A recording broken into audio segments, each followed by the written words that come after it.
Hello, and welcome to Diego's Palace. Thank you very much for tuning in. This is a watch along, a massive watch along for European football for many sides in the Premier League and in the Scottish Premiership as well. But they're in the UEFA League.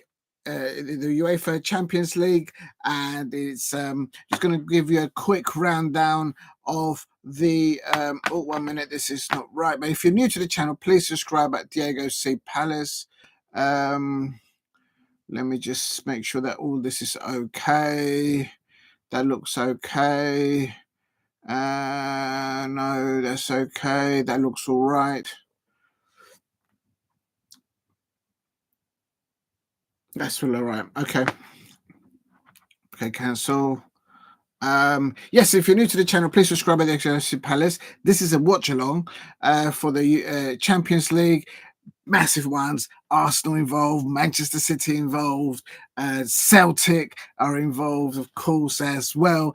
And so just a quick lineup, quickly.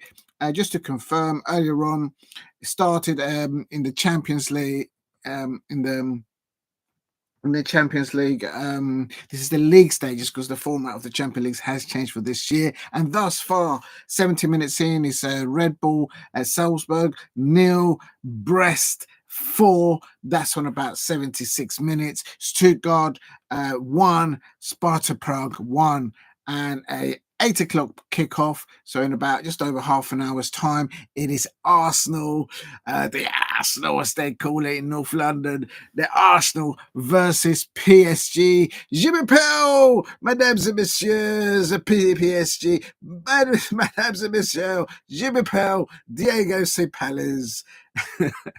And it's the Arsenal versus the PSG. Massive game, massive net spend for Mikel Arteta at Arsenal, of course. And then, of course, we've got PSG, their manager, Luis Enrique, as well, extensively, massive amounts of PSG, of net spend on both clubs. So big expectations, massive expectations on both managers, I expect.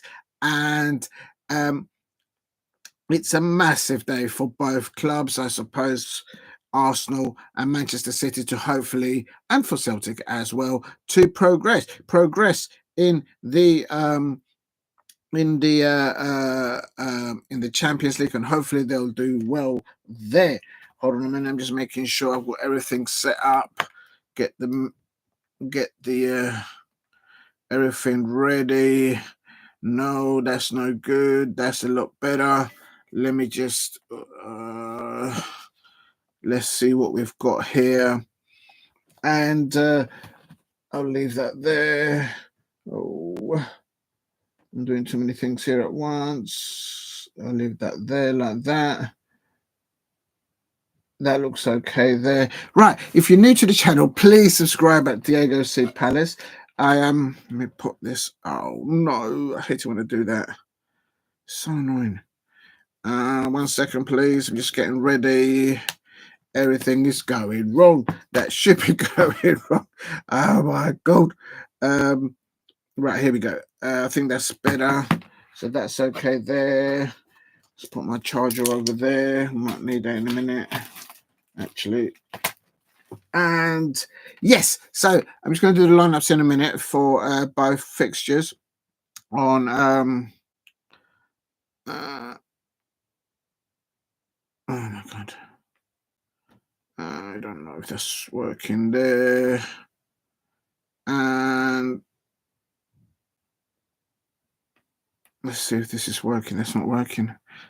Just bear with me. I'm just trying to get the stream up and everything working. Hopefully working okay there. We'll leave that there for the moment. I hope the battery lasts there. And that's okay there.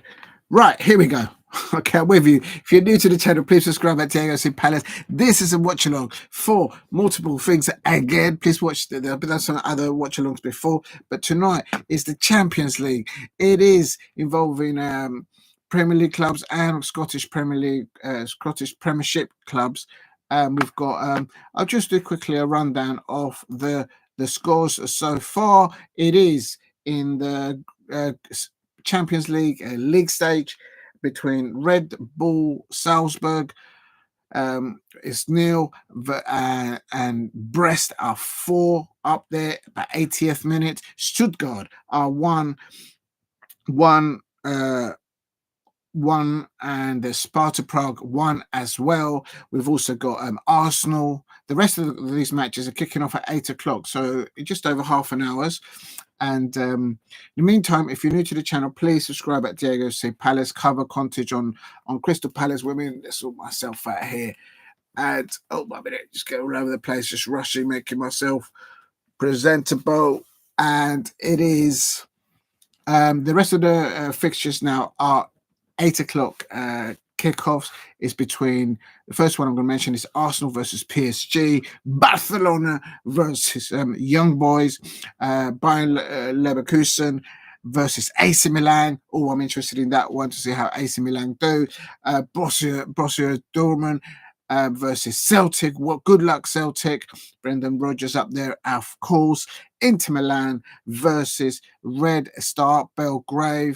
PSV versus Sporting CP, and Slovan Bratislava versus our Manchester City. And good luck to all the Premier League clubs, Arsenal, Manchester City, and of course to Celtic of the Scottish Premiership, who are in the Champions League here in the league stages. And yeah, looking forward to tonight. Just setting up the stream. Just bear with me. And let me just put this down. Oh my God, what am I doing here?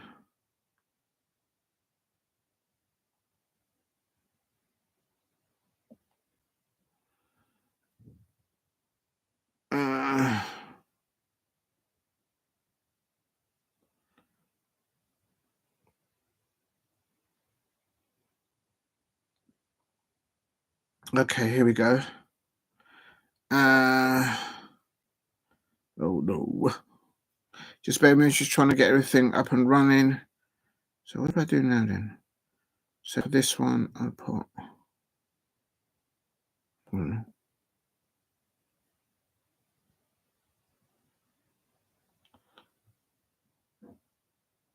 don't know how that works. I'll leave it alone because I don't want to mess things up. Right, okay. Let me just take a little sip.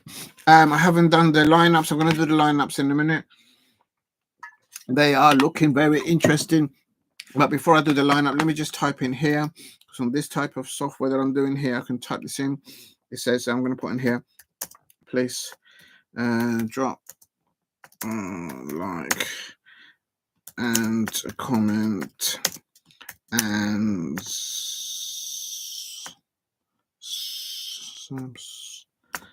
subscribe as you enter the live stream chat.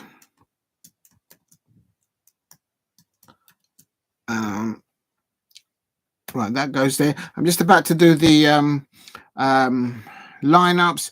I'm going to read out the lineups for the Premiership and the Scottish Premiership clubs involved in the Champions League, UEFA Champions League. If you're new to the channel, please subscribe at Diego C. Palace. Content on Crystal Palace women, Crystal Palace men, and Premier League clubs in the Premiership or in Scottish club. In the Scottish Premiership as well, cover, and also I do, as you can see tonight, Premier League clubs and Scottish Premiership clubs in Europe. They are now this evening going to be competing in the UEFA Champions League. So here we go. I've got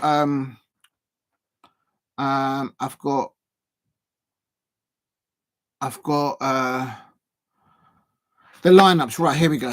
The lineups are not coming up. Don't freeze, please. I don't want to freeze the whole thing. It's not coming up. Right, here we go. Here we go. Here we go. I got it. I got it. I got it. I haven't messed it up.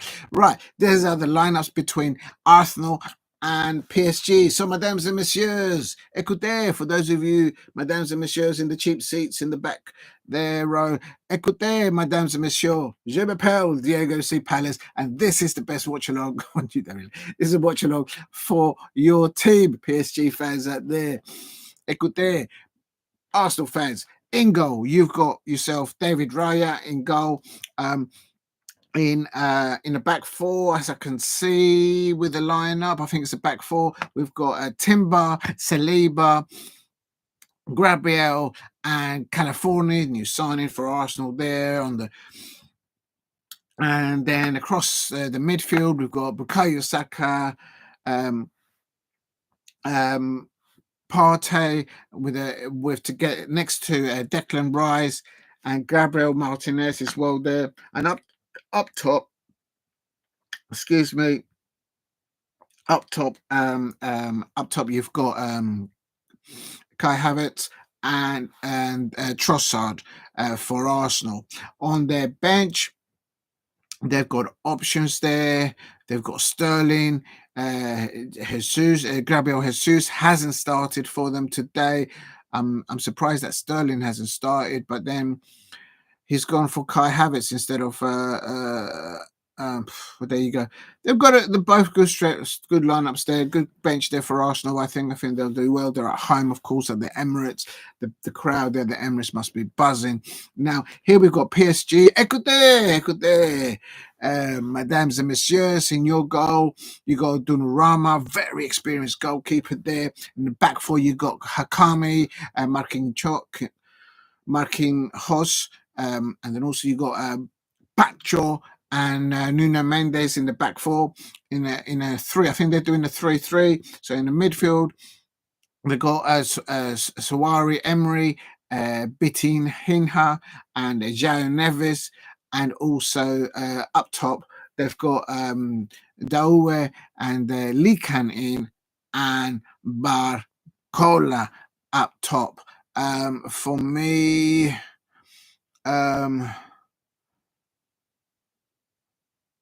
looking at this lineup of Arsenal in the Champions League, important game. Now they're starting to play the bigger teams, i.e. PSG, in my opinion. And it is, yes, just to confirm, it's at 8 o'clock kickoff. And it is, I'm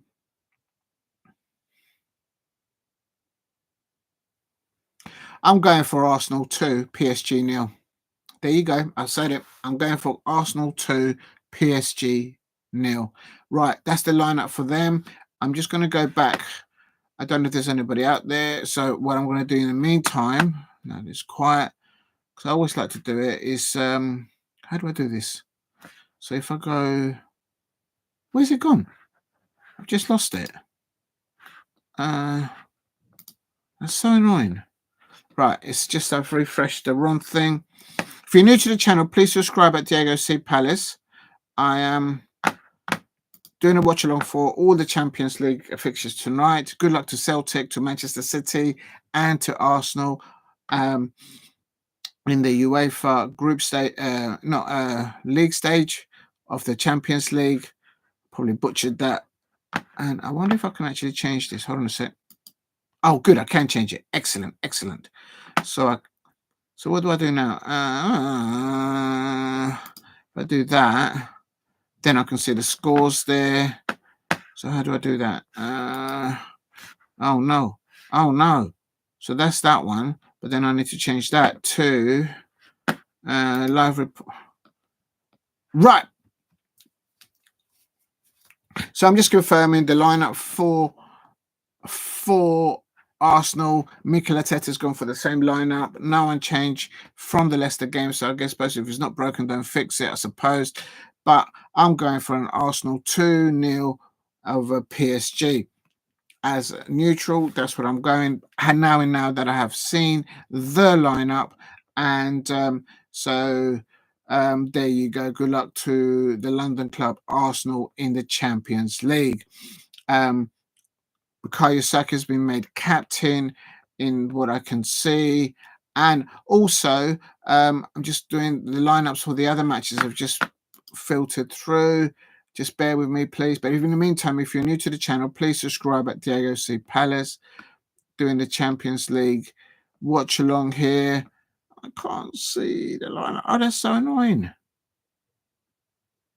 Manchester City lineup. There's a change different to Newcastle.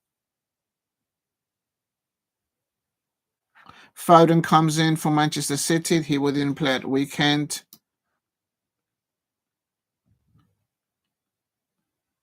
I can't see it. Oh, this really gets on my nerves when I can't see the lineups that I want to see. All right, whatever.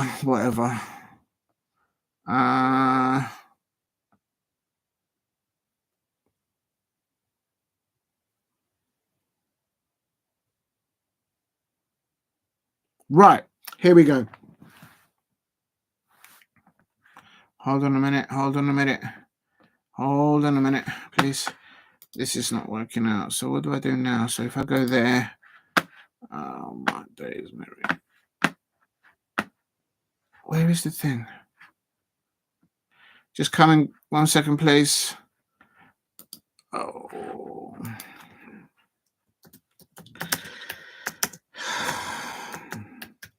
I've lost the whole. I've lost the.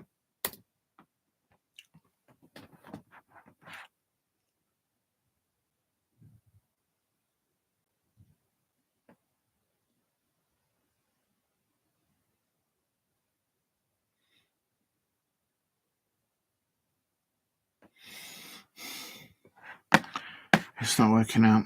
Right, I do apologize there for everyone in there. Anyone watching, I'm just fighting with the stream. I did have it a second ago and I've lost it, so I'm just trying to reload that. What do I do now? How do I go back? Okay. Right, so if I go that. Scores. No. I haven't got the stream, but I've got the.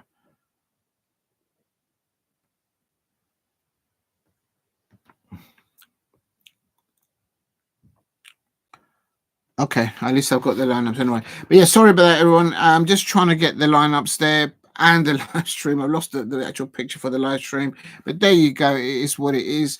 But I can. So I'll big up to you, Opio Silva. When is Marino coming back? I think if you're talking about, I presume you're talking about a new signing for the Arsenal. Hold on, I'm gonna clean this. I can't see a damn thing. It's a minute. Oh. Let me just get this. Yeah, I presume you're talking about Mikel Merino, who's on the bench for Arsenal. That's what I was thinking. As I say earlier on when I read the lineup, he hasn't started today, and what Mikel Arteta's clearly done is he's not changing anything on his side. If I'm not wrong, I could be wrong, but I do believe I am right in saying that Mikel Arteta has pulled the same lineup as the previous fixture against Leicester, where it did get hairy because at one point it was 2-2, but eventually Arsenal went to win 4-2. So he's keeping with the same players. There you go. I can see you now. Oh my God. Right. So big up to you, Opio Silva, for dropping in. And so yeah, no. The next thing is I've got like 20 minutes to do the lineups for anyone there watching. And let me just. Oh no, it's not doing it. All right, never mind. I'm just gonna. Can I do this here? Oh yes, I can as well. Oh, that's not bad. Right, I'm just gonna do the. I'm gonna type the lineups for Arsenal on the chat. So for anybody that may want to see it. So how do I do this? Oh, I better type. No, that's not working. Nothing's working today. What's going on?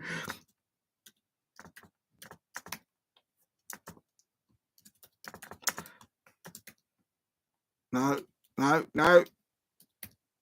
Oh my God, this is supposed to be easy. Right, here we go. So yeah, I'm just gonna do the lineup here on the type it all up. I think that's the best thing to do it, because otherwise it's just not going to get there. But good luck to Arsenal. They're playing versus PSG. Celtic, they are also featuring tonight. And why have I got two? So annoying. Right, here we go. Right, so definitely good luck to Arsenal tonight. These are 8 p.m. kickoffs. Arsenal are it's just finished at the other two matches. So I just want to confirm this so I can get this out of the way. In the UEFA Champions League league stages, is finished on the Tuesday, the 1st of October, today, this evening. Red Bull Salzburg 0, Brest 4. So they're considerable, their win for Brest there, with improving their goal difference. Also, a full-time ending result is Stuttgart 1, Sparta Prague 1, and it's and that's a full-time result. And as also the rest of the matches are, of course, 8 o'clock British time kickoffs, and that is Arsenal versus PSG, Barcelona versus Young Boys, Bayern Leverkusen versus AC Milan. I'm intrigued. I need to go and look at the lineup on that. I want to see the lineup for AC Milan versus Bayern Leverkusen. Borussia Dortmund versus Celtic. I want to see the lineup for Celtic as well. I'll try and go into that in a minute. Inter Milan versus Red Star Belgrade. PSV versus Sporting CP, and the last of all, Slovan Bratislava versus our Premier League clubs, which features, of course, is Manchester City. So good luck to Manchester City. They're playing away there. Good luck to Celtic playing away there. And good luck to Arsenal, who are home at the Emirates versus PSG. I've read the lineup earlier on, and my take on that is a 2-0 win for Arsenal. So it's about time that they kickstart. This is about time that Mikel Arteta beats one of the big guns, if you like, in European football. Hundreds and over 350 million net spend under Mikel Arteta over the 4 years or so that he's been there. PSG have also spent in excess of 250 million net spend in the last 2 transfer windows. So massive expectancy from both, a lot of pressure on Mikel Arteta, and of course on the PSG manager, Luis Enrique. So I think it does come into it, because they clearly there's been investment there by both football clubs, and if you put money into an investment, you want a return. You want a return on your investment. And in football, returns means clubs like Arsenal, clubs like PSG ought to be regularly always getting to the Champions League final and lifting up trophies. So will Arsenal make a Champions League statement tonight? Will PSG stop that and make themselves the favourite towards the Champions League ladder stages? We'll find out. But at the moment, I've got it as the lineups that I read. I'm going for an Arsenal 2, PSG 0. My understanding is, I could be wrong, but Bukayo Saka has been given the captain's armband. So congratulations to Bukayo Saka, leading by example, and leading his team in the Champions League. I've seen Bukayo Saka play at Selhurst Park and at Crystal Palace, and he's a very good footballer, amazing prospect. Has he reached the top levels of his game? No, I think there's more to come from him as a Premier League footballer, in my opinion. And of course, he's featured for England as well. And yeah, so I'm looking forward to this. I'm going to quickly look, because I'm a little bit of I've done the lineup for Arsenal and PSG, but I can't lie, I am very intrigued to look at the lineups of these other fixtures. So what do I do? How do I go into the other one? Oh, I'm going to go into Bayern Leverkusen and AC Milan. Of course, Xabi Alonso, who was picked to be the next Liverpool manager, but he didn't get there. He opted to stay at Bayern Leverkusen, and he's gone. Yeah, Granit Xhaka's playing there, and in the pivot there, if you like, with Alexia Garcia there. I think they're playing four at the back there. Up top, they've got Boniface, so that looks interesting. For me, the captain, of course, is their keeper. Yes, it is still Haderki, very experienced keeper there indeed for the German side. And AC Milan, this is the sweet one because I've got AC Milan as a dark horse to get to the latter stages of this competition. It's just a dark horse, and I think AC Milan might sneak it towards the latter stages. Like, one of those football clubs that just goes quietly along in the Champions League. But this year they've changed the format, so it's hard for me to try and figure it out as a neutral, as a Crystal Palace fan. But for me, as I see it, I got feeling that AC Milan might be the dark horse that goes up around all over the place, and maybe they might become the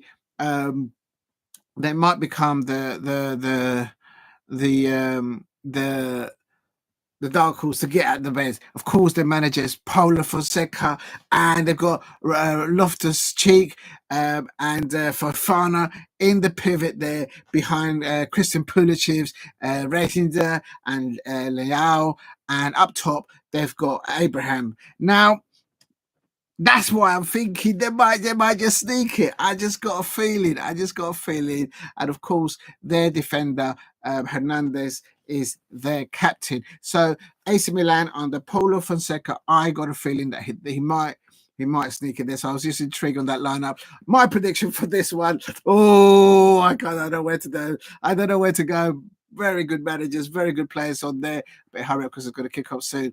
I'm going for Bayern Leverkusen 1, AC Milan 2. There you go. I said it. AC Milan 2 away win at the German side by Leverkusen. That will send a shockwave across the competition, in my opinion. It'll be a tight affair.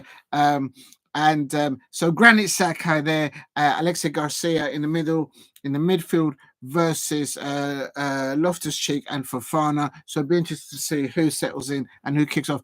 Big up to the people coming in there. Thank you very much. Of course, we used to have no one there, but it's a prop to you. Keep up the great. Thank you very much, Arayan Uru Armughan. I'll say that again because I don't want to butcher your name. Arayan Armugan. Thank you very much for dropping in. Big up to you, Rich. United TV is big up, Steve. Thank you. I hope you can hear me and see me. I have no idea if you can. Thank you very much, Rich. Much appreciated. Bless you for dropping in. And definitely go and check out the channel United TV.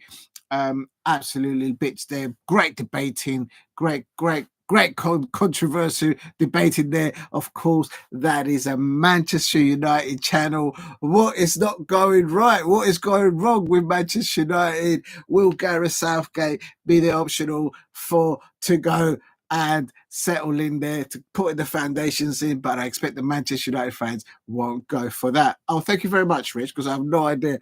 All I could hear is that I've lost the actual visual of the thing. I'm going to try and reload it to see if I can see the match. So I'm like doing it, loaded. Thank you, Rich. Yeah, you can see me. Thank you very much. Thank you. Yeah, I'm giving it a go. This is about my 7th watch along. I'm not using the StreamYard, the one with the little duck at the end. I'm just practicing with this, getting the feel of it, there's a lot of work to it. You got to do a lot of prep. You got to do a lot of stuff. And so, yeah, just getting a feel for it. So thank you very much for confirming that the audio and the video is there. Now, just going back to it, I want to go back to the other lineups because it will be unfair not to mention the lineup of Manchester City. Good luck if there's any City fan, I suppose if there's Manchester City fans out there, you're not going to want Manchester United fans. You're not going to like me bigging up Manchester. No, but I'm a neutral, and if there's any club from the Premier League or in the Scottish Premiership featuring in the Champions League or any European competition, I'm fighting their corner. Not supporting their clubs, but I'm fighting their corner. Hopefully, they'll do well and get towards the latter stages, and hopefully get some silverware and bring it back home to your fans. So at the moment, at 8 o'clock, it's going to be against Slovan Bratislava. That's an 8 o'clock kickoff. And Manchester City there. Manchester City fans are all there. And I'm just going to look at their lineups. And I can't lie, and I won't lie. Did I knew the manager at Slovan Bratislava? I didn't know, but it is a gentleman called Vladimir. Better be careful here with the pronunciation, given where they're from. Vladimir Weiss, and he's gone there with a 2 in the pivot there. And I'm looking at their players, and for the life of me, I can't. We're looking at the surnames, and nothing rings a bell. So I'll tell you as if I know it, I know it. If I don't, I don't. Medvedev, that kind of rings a bell, that name. I don't know why, but it does. Maybe that's the wrong Medvedev that I'm thinking of. For Slovan Bratislava, and that's a kickoff at 8 o'clock in about 9 minutes. Quickly, for Manchester City, they've got Ortega in goal, Lewis, Stones, Akanji, and Garidol as a back four. In the pivot, Pep Guardiola's gone for Matheus Nunes and Gundogan, so that's a solid pivot there. And in front of the pivot there, he's gone for Salvinho and Foden. Foden is coming in. He didn't feature in the last match. And Doku, I've seen Doku play. Very, very talented, very good prospect of the game.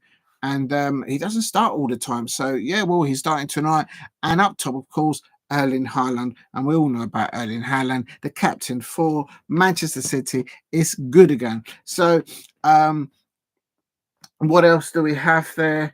We have they're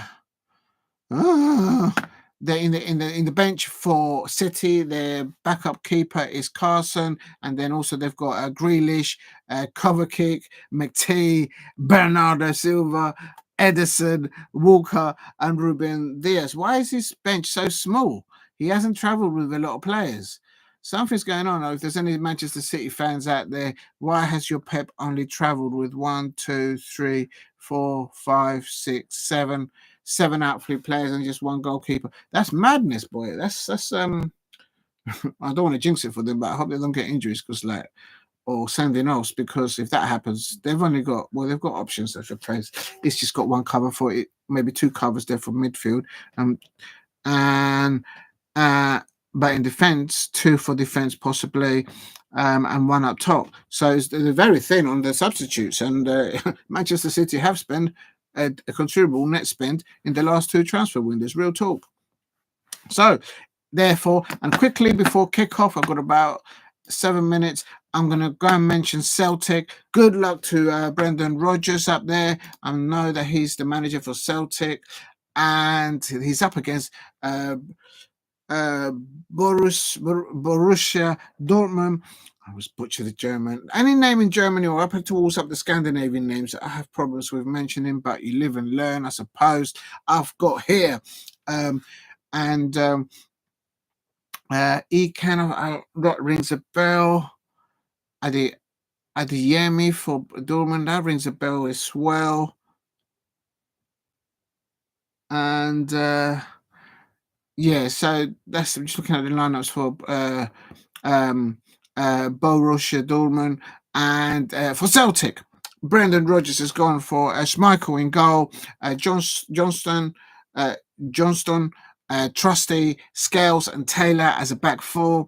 As a midfield, he's gone for Angles, McGregor, and Paulo Bernardo.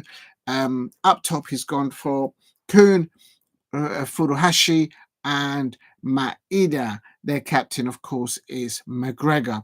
Now, he's got He's got a large bench there, so he's got options there in the midfield and in attacking forms as well, Brendan Rodgers. And good luck to Celtic. And they're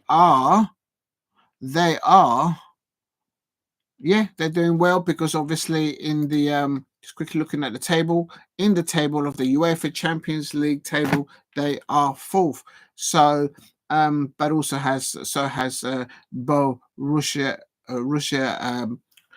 Dortmund. So it'd be interesting to see. Arsenal, of course, are only on 1 point, facing a PSG side that have got 3 points, so Arsenal need to make some grounds, as I said. So my predictions for Borussia Dortmund is 0, Celtic 1. It's going to be a tough affair there. If they can keep it tight, not concede, just nick a win, I'm going for a Celtic 1-0 win. For Manchester City, I'm going to go for Slovan Bratislava 1, Manchester City 3. There you go. City making another statement there in the Champions League. They always do in the early stages, I feel, as a neutral. And Arsenal, my prediction there is Arsenal 1. Arsenal 2, PSG 0. As for my prediction is, I'm sticking by it, but after seeing the lineups, I'm going to go for Arsenal 2, PSG 0. Bukayo Saka is the captain there, so good luck to Bukayo Saka there, leading the lineup for the Arsenal, and hope he has a good match. And this is not working out here, so I've got that there. So if I go there, oh my God, no, that's better. Okay. Right, nearly there. The players are all coming out onto the pitch. It's all getting excited here. Just making sure no one can see the commentary or see the commentary, because I know I'm not allowed to show that. If you're new to the channel, please hit a like and subscribe at Diego C. Palace. And oh my God, I don't know what I'm doing here. And right, here we go. I'm going to put in there quickly, if I can.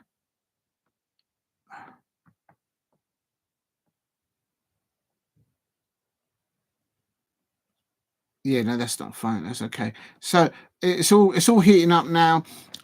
Massive Champions League fixture for Mikel Arteta, I suppose, because he will want, I suppose, to make a statement, because they've only got 1 point at the moment, and they've got and they're obviously got and PSG have actually picked up 3 points. So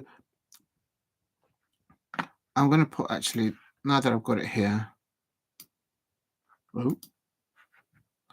Actually, if anyone was interested, I'm just going to, I think I can do this. If anyone's interested there, I'm just going to put this.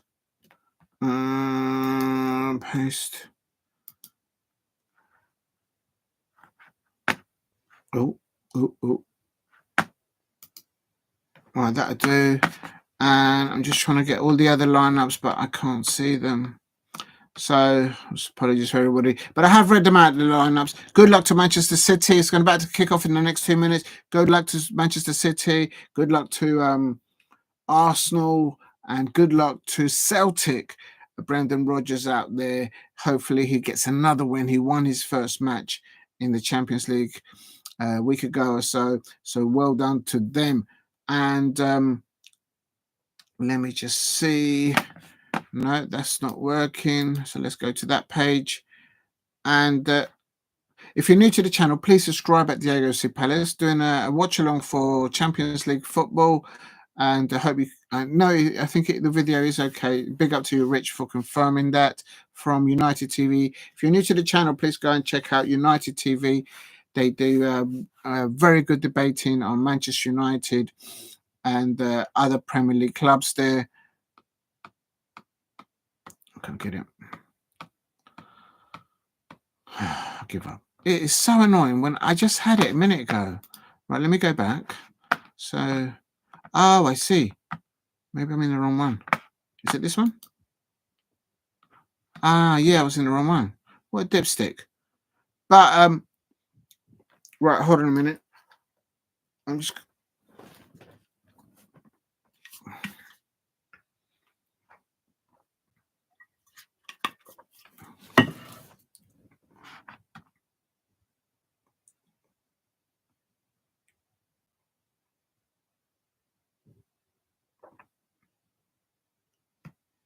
now there is actually a some thought here, because obviously Mikel Arteta played for Paris Saint-Germain as a player there, and then and he was very young. I think he was only like 19 or 18 when he played there, and he was loaned there from Barcelona. So it'll be interesting to see how Mikel Arteta now treats his former club that he used to play for as a youngster, and but I think um, given that he's up against Luis Enrique, it's going to be a as I say, my prediction for that is Arsenal 2, PSG 0, but there's a lot of pressure on both managers, as I said at the beginning of the live stream, because as a neutral, I've lost it. I've lost the whole picture. Why has it happened there? What do I do now? Oh, it's come back. I think there must be a lot of people.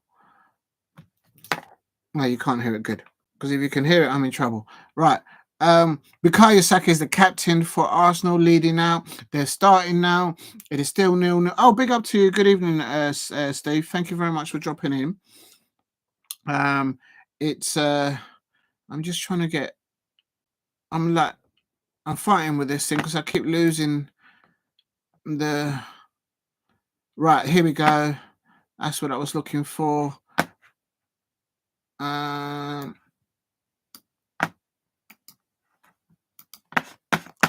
Oh,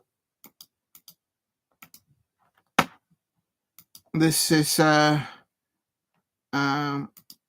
me type this up.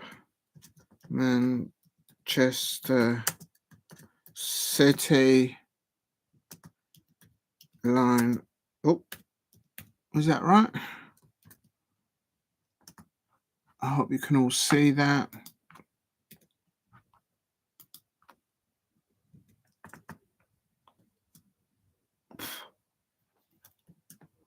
Oh. Right, here we go. They're underway now at the Emirates. I can see that. And I just put the line up for Manchester City, for Celtic. I was going to do the Arsenal, but I haven't got around it. I have read it out. But actually, while I'm there, oh no, I've got it here. I do apologize. I have got it here. I did have it, and copy. Oh my god. How do we?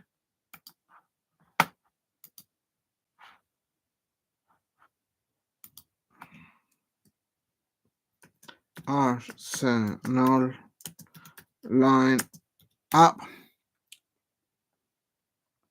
I'm going for a 2-0 win for Arsenal over PSG, but there is a lot of pressure I expect on Mikel Arteta. He's only picked up 1 point at thus far in this competition, and I think it's high time that he makes a high statement performance with his players against the likes of Paris Saint-Germain, where he used to play as a youngster, although he was on loan from Barcelona when he was about 18 or 19 years old back in the day. So he will have connections where, but it's not because of that. I think Mikel Arteta needs to start delivering. I think I presume for those Arsenal fans, trophies, because the man has had, I think, if I'm not mistaken, upwards of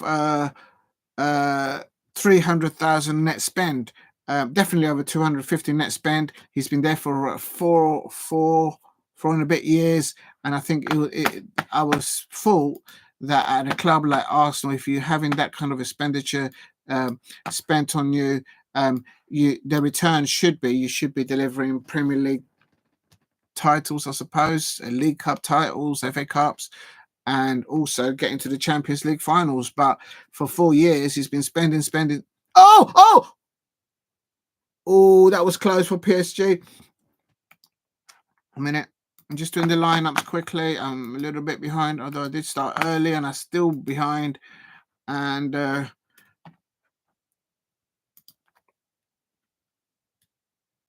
is that a penalty? Is this a penalty here? But I think it was just a collision between the players.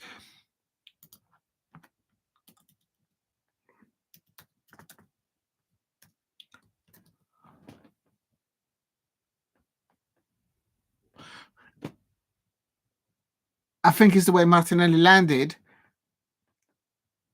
and then the way the goalkeeper came out. I don't think it's on purpose. None of the collision, of course, is just football. But I hope both players are good there. I don't suppose that any of the managers would want an early injury this early. Is it a penalty? Is VAR looking at it? I don't know. I've just put there for anyone in the chat there. Celtic, if Celtic draw, will be a good store. No, I'm going for a Celtic win. Yeah, I would agree. Yeah, I'm not disagreeing with you, Steve. But I'm going for excuse me. I'm going for a Celtic 1-0 away win. I think if they can keep it tight at the back and yeah. I'm going for a 1-0, 1-0 away win for Brendan Rodgers. He started his Champions League campaign well, and but also has Dortmund, Russia Dortmund. So it's going to be an interesting one. I've just put on the chat if anyone's interested. I've put the Paris Saint-Germain lineup. I've put the Arsenal lineup. I put the Manchester City lineup, and I put the Celtic lineup. I've totally forgotten to put the lineup for the Celtic opponents, but never mind. Amateur. But there you go. So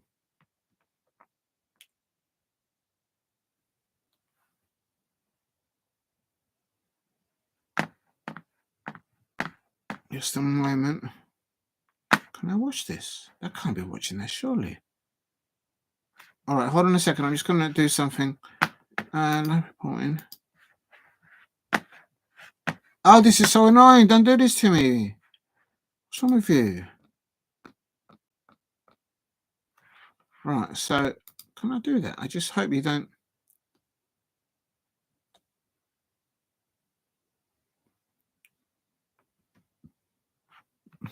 Oh, no, I can't hear it. Arsenal giving the ball away here. Bit unnecessary because they. No, how do I go back?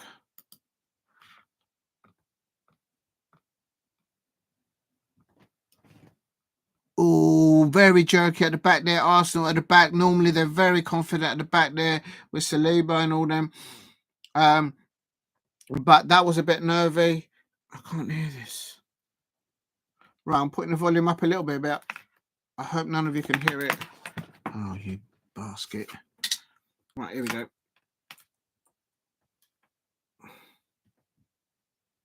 Right, here we go.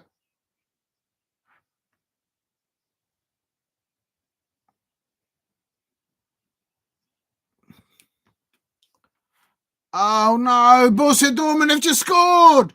Oh, I must have jinxed it for them. And they have scored, yeah. Oh, Libit is there for Brendan Rodgers. He's up against it. Emery Can. I'm sure he was used to play for Liverpool. I could be wrong.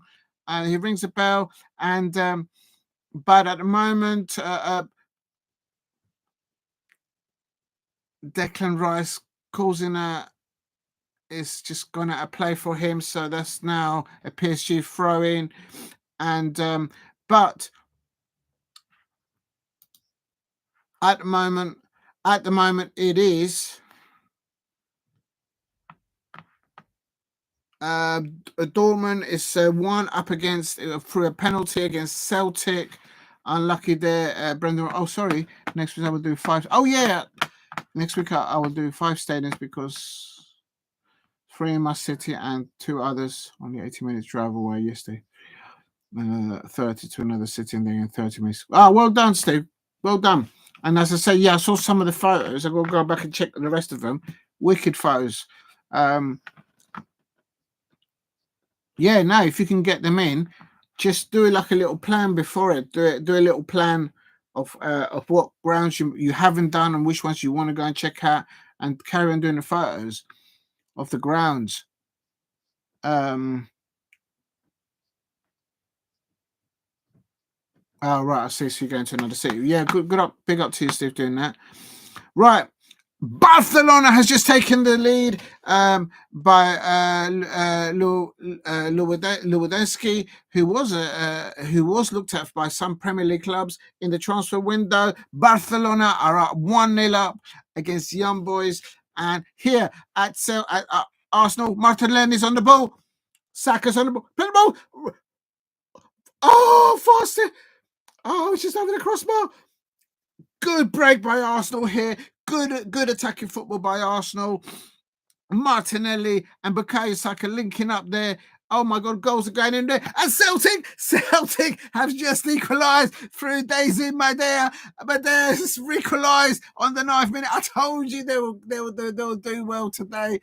Steve, when you had the one out there from Scotland, I'm telling you, Celtic have got their mojo back with Brendan Rodgers up there, and they've equalised. It's Dortmund. Dortmund won, Celtic won, and here at Arsenal, it is still 0-0. And Manchester City have scored. Gundogan has scored. Well, I told you my prediction there for Man City is a 3-1 away win, making a statement there again. Got some food here going. Hold on a minute, I need to eat something.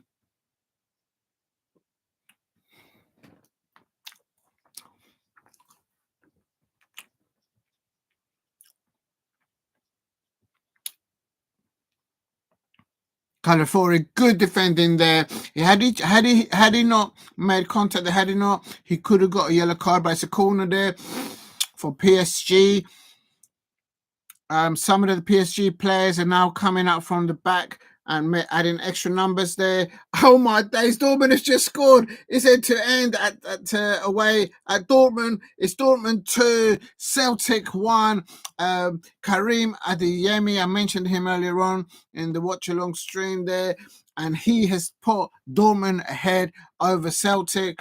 So clearly Celtic have got issues there defending, because that's 2 goals in quick succession against them, but they did pull one back. It is currently Dortmund 2, Celtic 1. Inter Milan have gone ahead with a Hakan Kaloglu, and they've gone 1 up against Red Star. So that's quite interesting there for the Italian side going ahead there. But I predicted Celtic to win 1-0 away. Well, they've got their 1 goal, but they've let in 2. What is going on, Celtic fans out there? Sort it out. Have a word with Brendan Rodgers. Sort out that defend. What is going on there?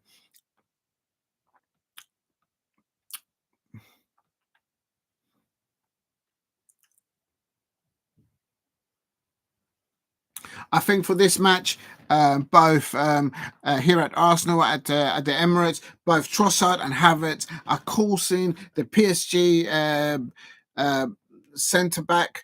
Well, actually, both of them. The way they're alternating, the way they're dropping behind one or the other, they're causing them troubles here. And for me,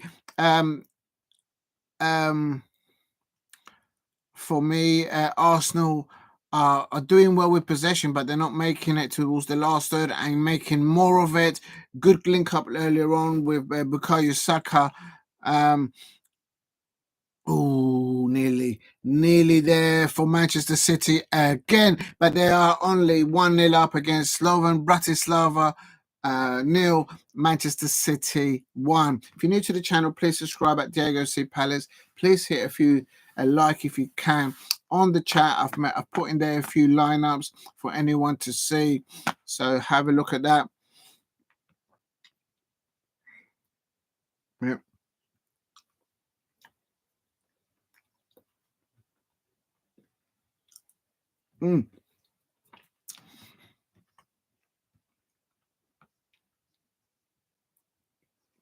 For any of you new to the channel, please subscribe at Diego C. Palace. I do content on the Crystal Palace women. They won last season in the Barclays Championship. That's why I'm wearing their shirt. I'm doing it to just bring their support up because they're having a difficult start to their season in the Barclays WSL. Of course, losing 4-0 to Tottenham Hotspur women.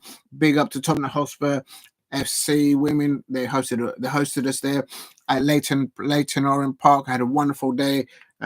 Sunday ago I was there, but my Crystal Palace women, they lost 4-0, but they did very well. Very proud of them. And then of course their second match in the WSL was a 7-0 loss to Chelsea women, and the jamminess of the referee, in my opinion, that didn't help. But how Crystal Palace women worked hard against Chelsea at Selhurst Park last Friday. Again, I'm so proud of them. Keep working hard. So I'm wearing this just to say, just keep at it. Keep working hard, Crystal Palace women in training, and the results will come in. And also I do coverage on the Crystal Palace men. That's their top, because the Crystal Palace women, they have their own sponsor. They have a different sponsor, but it's the same design. Look at that beautiful shirt design. You know it makes sense. And and as you can see, I'm doing watch-alongs now for Premier League clubs, and it is still Manchester City has just scored one. There you go. 2 goals coming in there. So Manchester City leading 2-0 over Slovan Bratislava. Phil Foden brought in today. He didn't feature in the last match for Pep Guardiola. He's brought him in, and he's linking up there with Doku. Absolutely scenes there. Manchester City are leading in the Champions League. Slovan Bratislava away. 2-0. So well done. My prediction for that match was 3-1 to Manchester City. Now, going back to Celtic are currently at the moment, Dortmund 2, Celtic 2. Celtic 1, I should say. I predicted that they scored 1 goal, but they've let in 2. What's going on, Brendan Rodgers? What is going on, Roger? And there you go. Erling Haaland, Savinho for Manchester City, Gudigan, Nunes, Doku, Foden, Gardivol, Lewis, Akinji, Stones, and Ortega. The starting lineup for Manchester City. Pep Guardiola's only taken like 5 or 6 substitutes up there. Maybe he's saving them for the weekend to make grounds in the Premier League. Nuno Mendes here looks down in the here at the Emirates in the fixture between Arsenal and PSG. Is he okay? He's still down. Arsenal fans, are you worried about it? Oh yes, and I also forgot, Newcastle United are featuring in the League Cup, and they're facing Wimbledon, and it's currently 30 minutes there, and it's 0-0. Newcastle United 0, Wimbledon 0 in the League Cup. Here it is, Arsenal 0, PSG 0. My prediction for this match is Arsenal 2, PSG 0. Écoutez, mesdames et messieurs, je m'appelle Diego C. Palace, and I'm saying it's going to be Arsenal 2, PSG 0. But at the moment, Mikel Arteta, he's on this touchline, waving his arms around. Is he going to land the plane? Is he going to land the wind for his Arsenal today? I have no idea.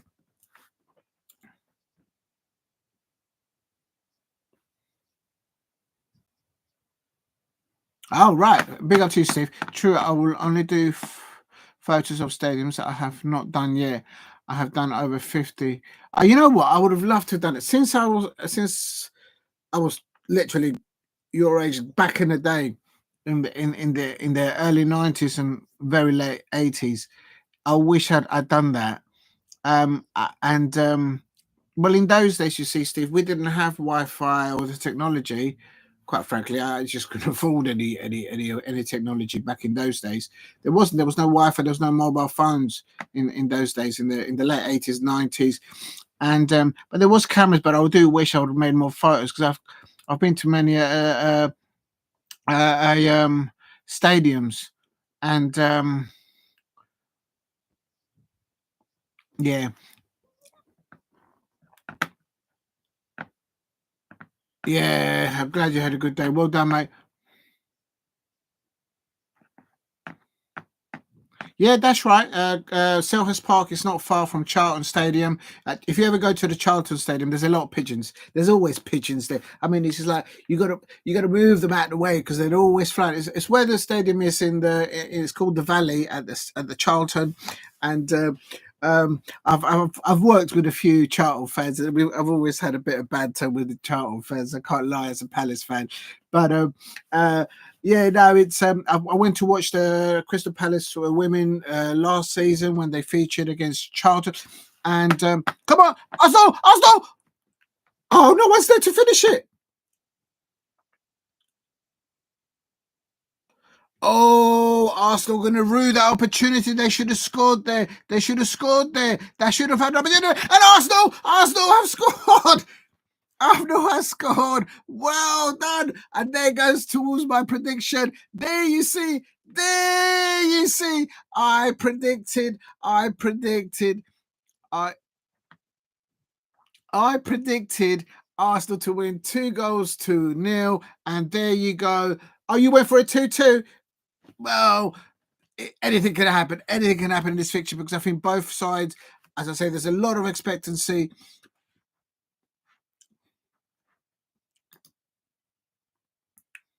Oh no.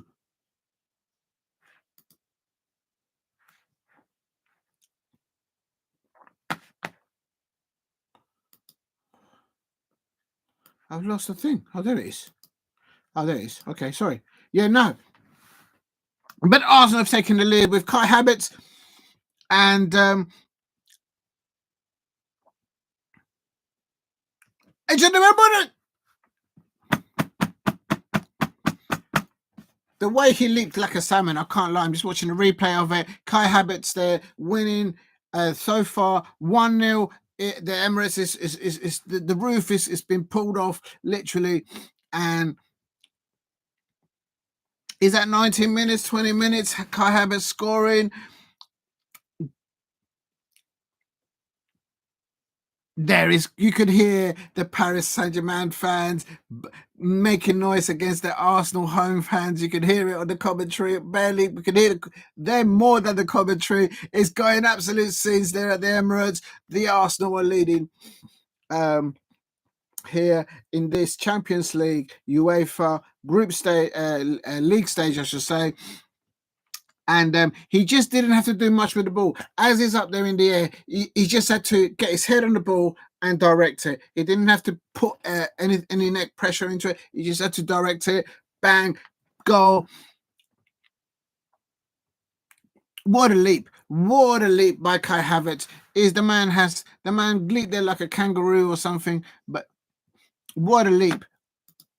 And I tell you something, PSG manager will be asking questions. What happened there? Because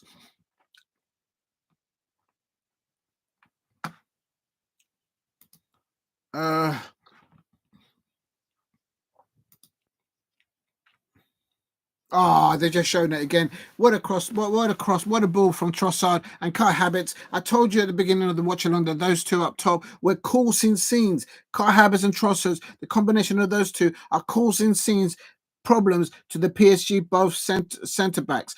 And there's proof of it. And the fact of the matter is Havertz, they're leaping up there like a salmon and getting his head pop, bish bash bosh into the goal. Arsenal lead. I was wrong. It was not in the 19 or 20 minutes. It's on the 20th minute. They put it down here. Kai Havertz putting Arsenal ahead of PSG and well in control of this Champions League stage fixture. You went for it. I was 2-2, 2016. Arsenal won the group. Look at it. Blame me. You remember that fuck, gee. And it's 2-2 to PSG. Yeah, so there's some history. There's some history between Arsenal and yeah, it's 2-2. I don't know. I mean, I'm on your corner there, Steve. I think there's more goals in this fixture. Real talk.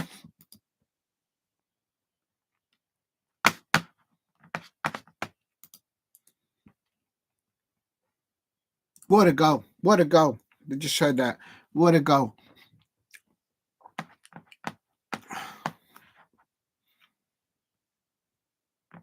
Now, I need to get back to there.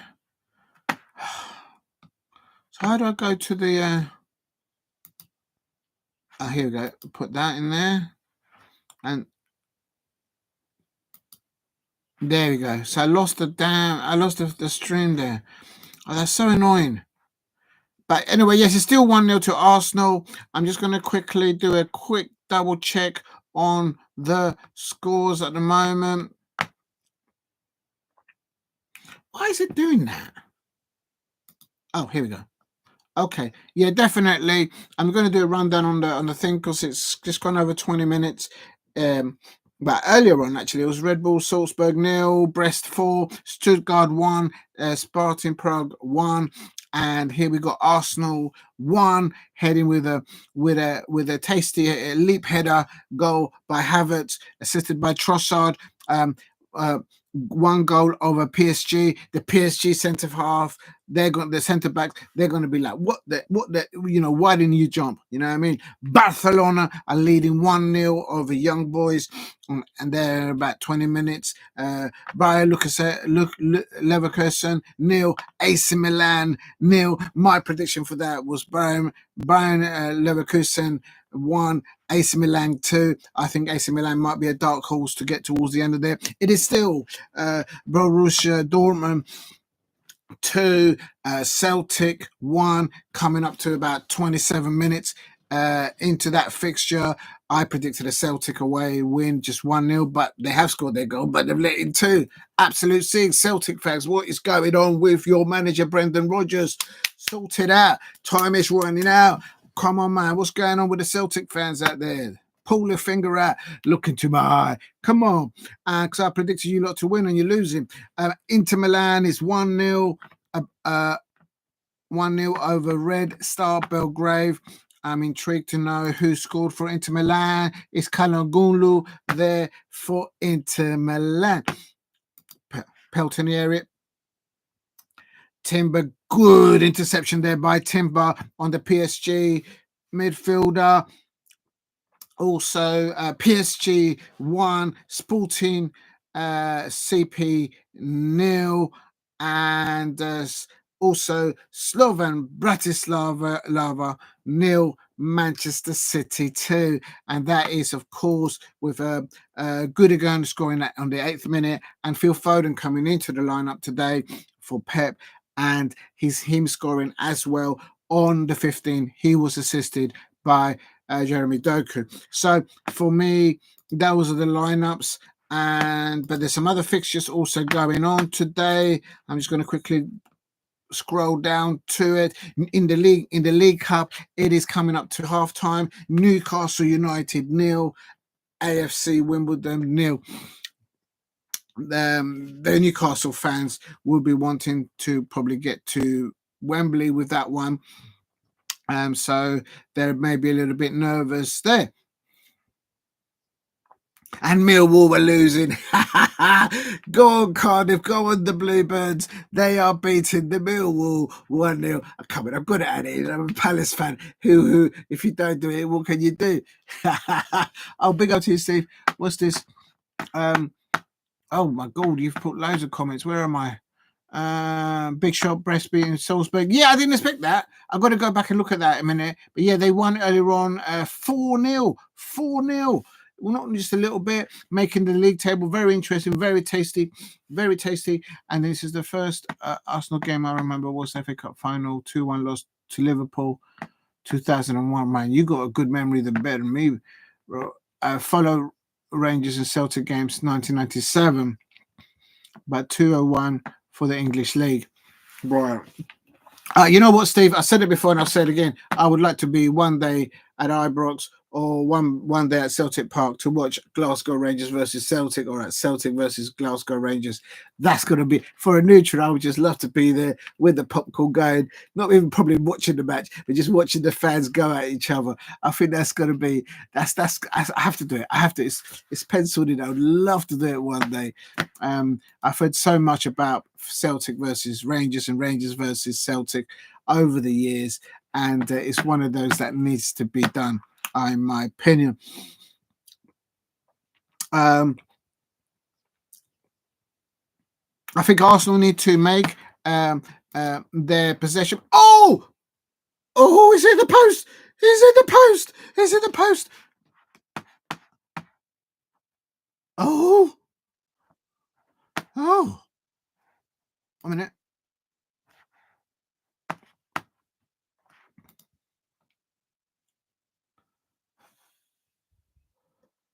PSG very close there.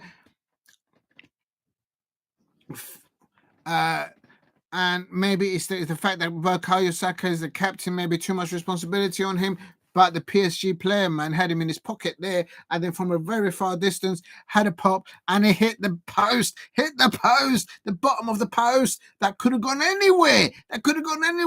But it's still Arsenal 1, PSG 0 here at the Emirates. And you've got Foden has just hit the corner, the woodwork as well at the in the fixture between City away at Slovan Bratislava there, but back here at the Emirates, it's Arsenal are living dangerously here, because although they're 1-0 up above, with all the possession and all their playing, they need to make another one. I tell you, David Raya he was nowhere near that towards that ball, and that's a warning there, PSG. I think you're right, Steve, when you mentioned it could be a 2-2. There is more goals in this match, and Arsenal are, in my opinion, the better deserves. I think the best match for the best players there for Arsenal is Kai Havertz and Trossard there, but hold on, I'm just gonna cut some food here because I'm starving here a little bit. Oh no! Oh no! Oh no! Oh no! Oh no! Dortmund has scored again. I mentioned him earlier on in the lineup, and they've gone 3-1 up against Celtic. Brendan Rodgers, what are you doing there? Tinkerbell, what's going on? You've got players on the bench, man. You need to switch that up, mate, because at the moment Celtic are losing 3-1.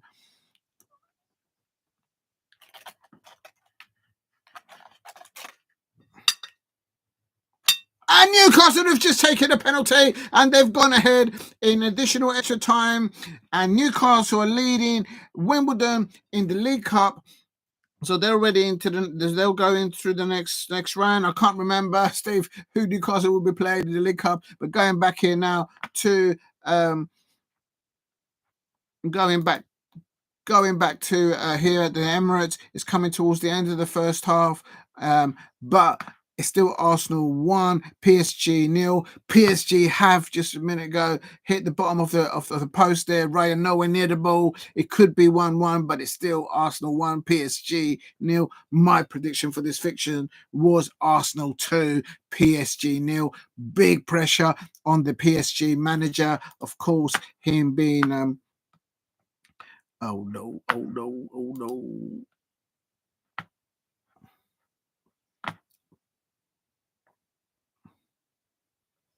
Still no goals between Bayer Leverkusen versus AC Milan.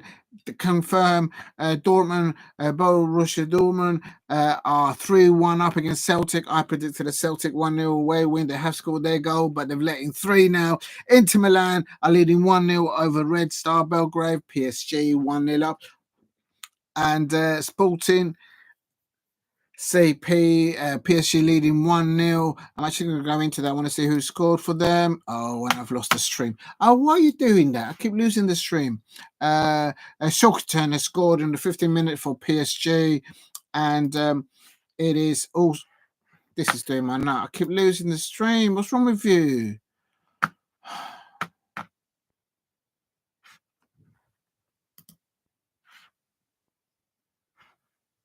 Right, here we go.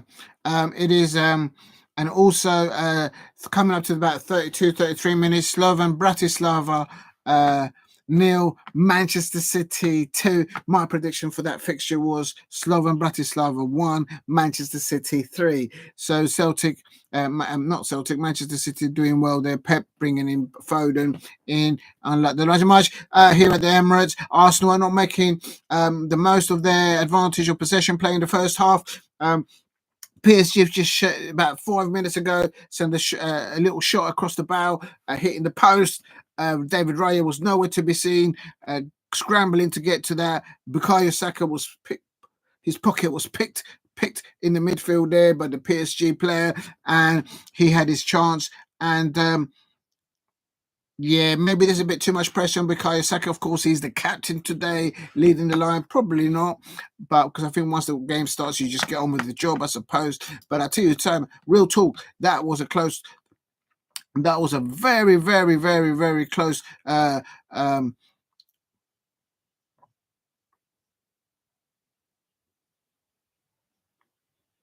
was Hakim. And just double checking who hit the ball, and Hakim. No, I was wrong. It was Mendes who hit the right post, and yeah, it was Mendes. Sorry, I got that wrong. But that's an early shot, warning shot too. Right now on the right hand side here, Arsenal got a set piece to play here. Let's see what happens here. Who's going to line up behind the ball?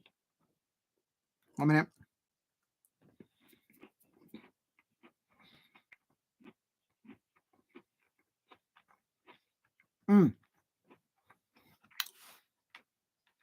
I agree with you, Steve, on that. On if City win with a big score, that's why I went for a 3-1 win. They need to make a statement, bit of a statement. They're always doing the early stages of the Champions League. I feel looking at it as a neutral, but of course the format is different this year, so it's like what's going to happen, sort of thing. But I've also said the same about Arsenal. Arsenal need to do that because Arsenal are only on 1 point. PSG actually on 3 points at the moment in the table. So you went for a 3-0 City winner. There you go. Yep.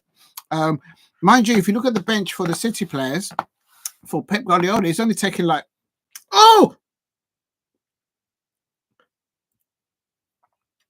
Arsenal, there you go. Arsenal are 2-0 up. What did I tell you? Go back to the starting lineup. You know what? I think I need to hook up with some bookie shop or something. Any bookies out there? I'm not a betting person, but I'd seem to predict this lineup, these matches very quite well. Arsenal have just from a set piece, they've just taken the lead. It is Arsenal 2, the Arsenal 2, PSG 0. And I predicted Arsenal 2-0 win in this fixture. Now, let's have a look at this because I'll tell you something. Lucas Enriquez looking fuming on his touchline. Nobody attacked the ball there in any other area of that. As the ball comes in,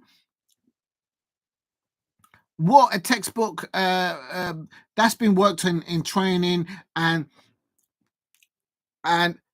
now that is Bukayo Saka, the captain, leading his side as the captain against PSG.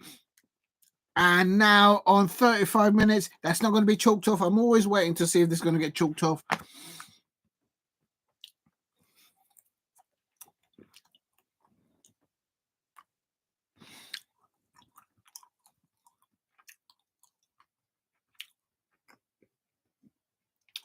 Yeah. That's a textbook working what Arsenal have done in training. They loaded the back end of the back post with a load of players to give space, and then when the ball lands in front, boom, bish bash bosh. Because Saka got hold of it, there was only one outcome. Arsenal now leading. Arsenal 2, PSG 0. I predicted it a 2-0 win for the Arsenal. Maybe I should get hooked up there with the bookies and get a little deal there going there. Can't lie.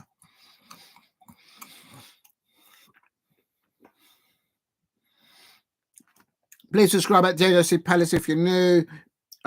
Doing content on Champions League. Also new actually on the League Cup. Newcastle are leading 1-0 over AFC Wimbledon. I can't remember who they've got to play in the next round. Bukayo Saka now going on the right hand side here, taking the ball. Nuno Mendes having a nightmare now in defence. I tell you something, the two centre backs, Marquinhos and Pacho, they're gonna get the right act told at them by Luis Enrique in their halftime talk, because they've been woefully against Kai Havertz and Trossard. I think the combination of Havertz and Trossard up top, they cause absolute scenes, disruptions for the back four, for the two centre backs. Oh, Trossard got there. It could have been the third goal for Arsenal in the first half. Arsenal are making moves in the Champions League. Is this can they maintain this consistency of level of performance between now and the end of the Champions League? Could it be their year? Could it be the year for Arsenal to win the Champions League and the Premier League? Can you imagine the scenes? They would be unbearable. The Arsenal fans would be unbearable if they won the Champions League and the Premier League. Oh my days. That'll be hard to take. I can't take it as a Palace fan. But hey, they're playing very well. They're on direction there. For me, the man of the match of thus far on this match is two players, Kai Havertz and Lissandro Trossard, up against the two centre backs. That's what's made a difference. And Bukayo Saka have made a few mistakes, but they are now leading. They are now leading on about 40 minutes, 30 minutes. They are leading there, and I have no idea what I've just done. Then I've lost the stream. I've lost it again. What do I do now? Oh, that's so annoying. Right, let me just... Barcelona are leading Young Boys 3-0. It's just come back up, the damn thing. It's so annoying. And, oh my God, Celtic have got just... Steve, if you're still there, Celtic have just conceded another one. What is going on with Brendan Rodgers at the Celtic? He needs to change it up, because Dortmund are leading now 4, Celtic 1. What is going on, Brendan Rodgers? You need to sort it out. Barcelona are winning 3-0 over Young Boys there. And here at the Emirates, it's coming up to 41 minutes, and Arsenal are leading 2-0 over PSG. If you're new to the channel, if you're watching this on playback or live, please subscribe at Diego C. Palace. Slovan coach, they were fighting relegation. When he came in, he got them to 3rd. Now they're title contenders. You can only write so much. The next comment. Yeah. Then his team lost by 1 point. Oh my days. How can you lose it for 1 point? That's going to be, oh my God, that could be, can you imagine? That could be down to a referee decision in the match somewhere along the season. Can you imagine that, losing the league by 1 point? And lost the game at the same time as the Editors finished 1 point behind. Half points and 10 games left. They stopped that since, as it was not fair. Yeah, they've changed the rule for that. Lost the same time as the other teams, but finished 1 point behind. Yeah, they had to do that. And also, there's another thing is that when towards the end of the season, you notice that all teams are supposed to play at the same time to stop that kind of shenanigans. At the moment, it is coming up to half-time. Are currently confirmed. Full-time, Red Salzburg 0, Brest 4, Stuttgart 1, Sparta Prague 1, Arsenal 2. That was my prediction. PSG 0. That was my prediction at the beginning. Go and check out the beginning of the watch along. Barcelona, convincing, well-worked possession play. They're winning 3-0 over Young Boys. 42 minutes there. Bayern Leverkusen 0, AC Milan 0. I predicted an AC Milan away win. Borussia Dortmund. Borussia Dortmund 5. They've got 5 now. Brendan Rodgers, you need to change it up. Switch it up. Brendan Rodgers, what are you doing away? They won their first game. They're getting peppered. They're getting peppered. Celtic fans, what is going on with your manager, Brendan Rodgers? He's just conceded 5 goals. I predicted that Celtic will score 1 goal away tonight, but I did not envisage that they, under Brendan Rodgers, will get piped 5 goals to the contrary. Oh my days. Inter Milan are winning 1-0 against Red Star Belgrade. PSV are 1-0 up over Sporting CP. And Slovan Bratislava 0, Manchester City 2. Second goal coming in by Foden, coming into the lineup for Pep Guardiola today. And also Newcastle United are leading AFC Wimbledon, not in the Champions League, but in the League Cup. 1-0. Why is he doing his shoelaces and he's like taking forever to do? What's going on there, man? The referee, sort it out, as they say. Now, one more about if they win 22 games and 46, they were 5 minutes away from winning, and then Astana scored within 5 minutes left.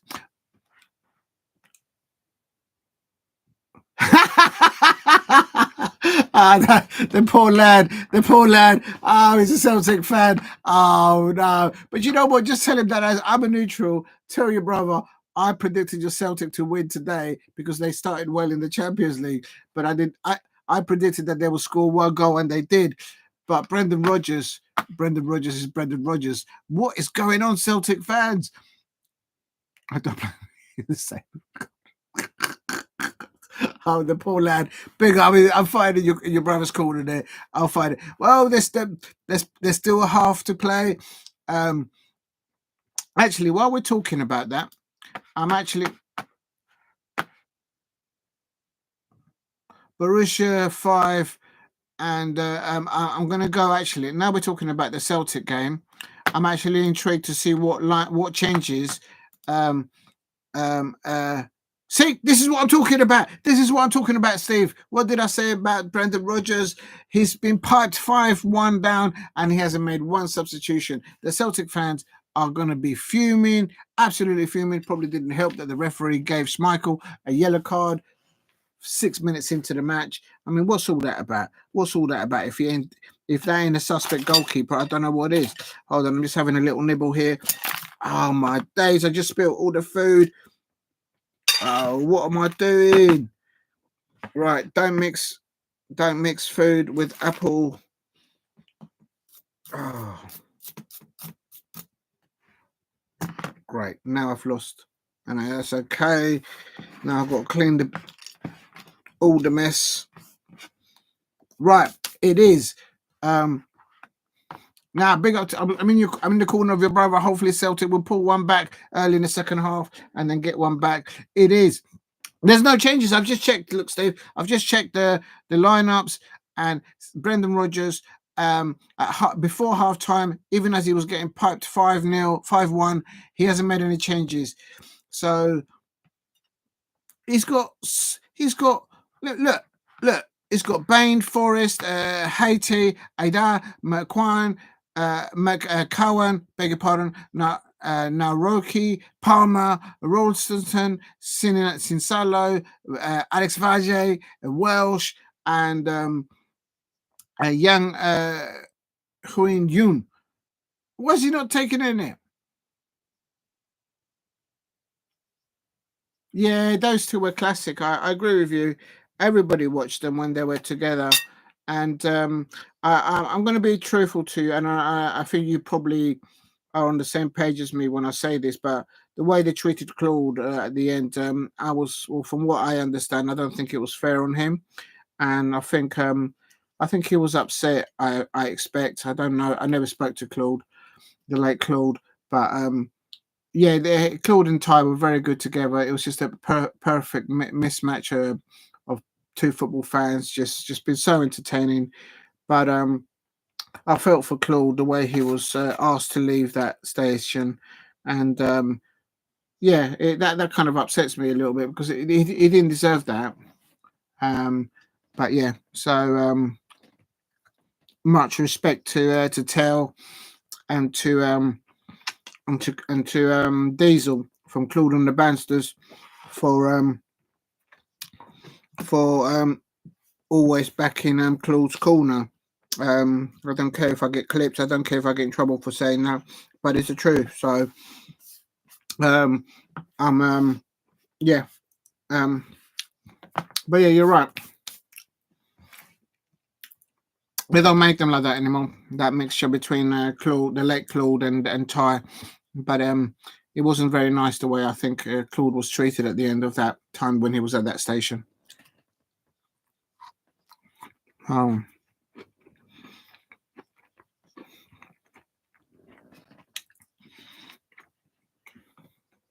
Sorry, Steve, or anybody else out there, just eating something because I'm starving.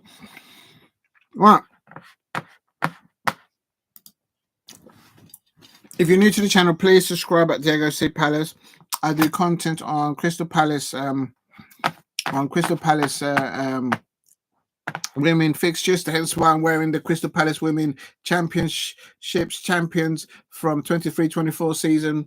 Well done, the Crystal Palace Women. They're having a tough time at the moment in the start of the WSL campaign, but I'm really proud of the work that they do on the pitch, both at Tottenham Hotspur Women when we played away there, and what I saw virtually from Selhurst against Chelsea Women. So any Crystal Palace women out there, if you do see this, please keep working in training and the results will come. I'm wearing this in your honor because I believe in what you can do, and you're going to prove a lot of people wrong in the Barclays Women's Super League this season. The results will come.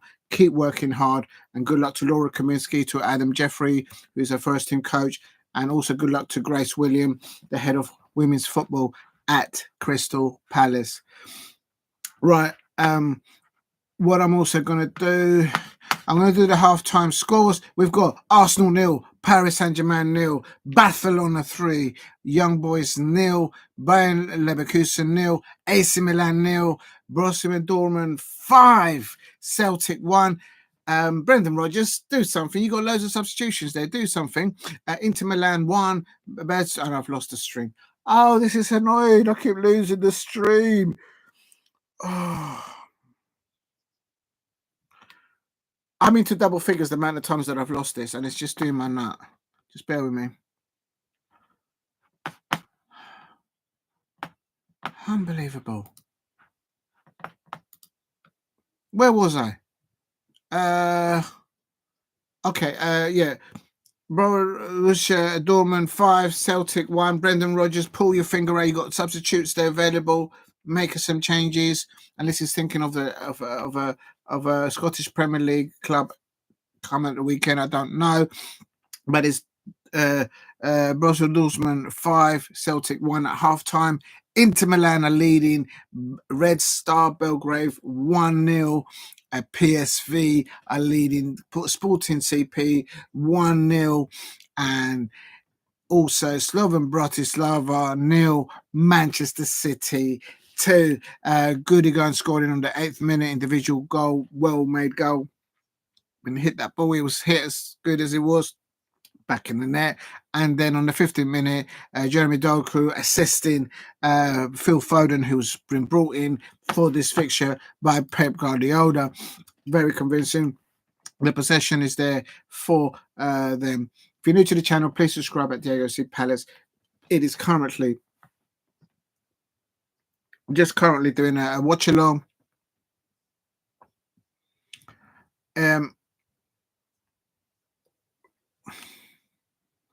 Unbelievable.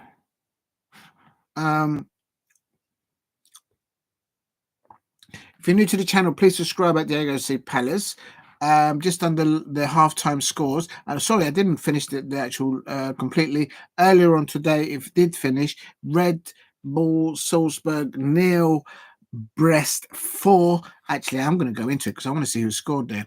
Sima, he scored 2 goals on 24th minute, 70th minute. Kamara scored on 66th. And Matthias Pereira Larger scored on the 75th minute. That's Brest finishing. As it stands at half-time, and with those two earlier confirmed results, this is the UEFA Champions League table at half-time of most of this session. In position number 1 is Borussia Dortmund on 6 points with a goal difference of 7. So Celtic has just given them at the position 1 of the league. In second place is Brest. They are on 6 points as well, and they have a goal difference of 5. In third position is Bayer Leverkusen with 4 points.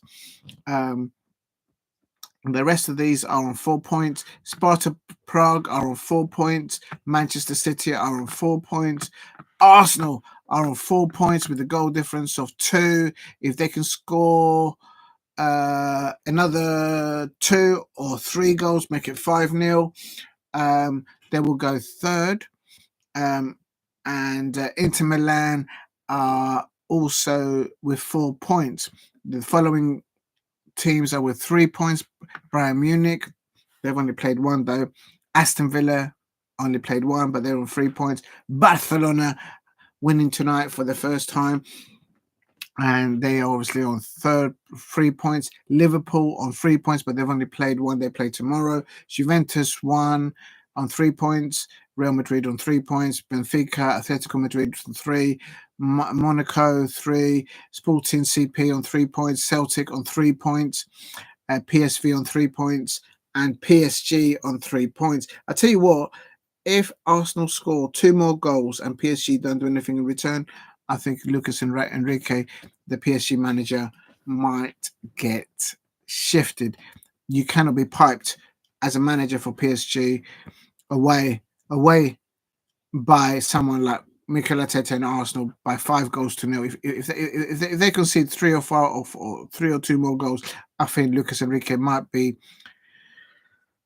asked to leave that position. It's going to mount. There's a lot of pressure in these managers.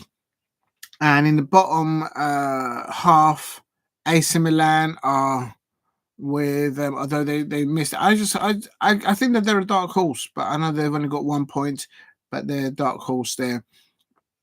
And it's interesting to see how it all pans out. Right, let me go back. If you're new to the channel, please hit a like and subscribe at Diego C. Palace. At the moment, it's half time for Arsenal versus PSG. For me, this fixture, although PSG towards the end of the match, they were holding most of the possession, in my opinion, the most important possession of all was the attacking prowess of Arsenal. I think what's winning it for Arsenal is undoubtedly for Arsenal is Kai Havertz and Losada Trossard. Those two have put both Marquinhos and Pacho, the two PSG centre-backs, they've put them in their pockets. They don't know what's happened to them. Nuno Mendes has had to drift in, and he's making mistakes from his left side and to try and cover they're rubbish. This Marquinhos and Pancho, they're just getting piped, and basically so basically they're just having a bad name. When Arsenal have that second goal, the set piece that they did, it was textbook. They clearly worked that out in their training, and what a beautiful goal there by Bukayo Saka. What a beautiful goal there, and when the ball landed to him, that was worked out, because I think what the Arsenal players do is that they packed the back post and drew all the PSG players there. And when the ball came in and when it came off and then landed towards Bukayo Saka, there you go. There was only one answer: Bukayo Saka scoring as the Arsenal captain in the UEFA Champions League, and taking the lead there. Well, they're already in the lead, but making it 2-0 at PSG. So for me, player of the match, man of the match for Arsenal versus PSG is not one, it's 2 players. It's Havertz and Trossard, because they've pocketed the 2 centre-backs from PSG. That's what's made the difference. And it's going to be a tough one for PSG because their captain Marquinhos, he's basically in the pocket of both Cavas and Trossard, and that's say no more. There's going to be a lot of pressure on Luis Enrique, a lot. I mean, that's over £250 million net spend at PSG. I think while he's been there, so big expectations from PSG football fans and no doubt from their owners. Now, hold on a minute. I'm just going to have a little nibble, a little bit of cheese here with a biscuit.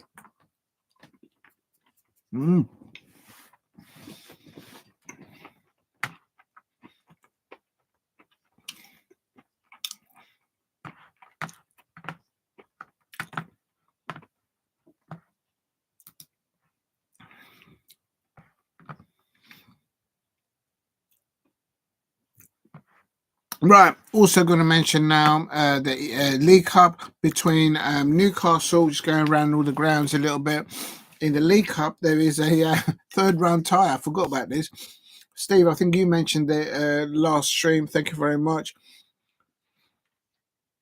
For all the possession of Newcastle United at home at St James's Park, they couldn't make it count, but in additional extra time of the first half, there was a penalty there, and Fashar took it well for Newcastle United. So literally, from open play, Newcastle United have not been able to score at home at St James's Park with nearly a full enough stadium at St James's Park against none other than AFC Wimbledon. And so that's telling you something, but there is a lot of changes there on their lineup. On the lineup for Newcastle United, yeah, there's serious. There's a lot of lineups changes there, and clearly, so we'll see what happens there. It's 1-0. It's about 56 minutes. Newcastle United 1, AFC Wimbledon 0 in the third round of the England League Cup. Actually, I'm going to be nosy here. I just want to check. Yeah, Cardiff, the Bluebirds are still winning against Millwall. Anyone that beats Millwall or anyone that beat Brighton, well done to them. Well done to them. I have to. It's a Palace fan. What do you expect? If I don't do it, it won't be right. Right? Right, hold on a minute. Just getting a little bit more of the nibbles here.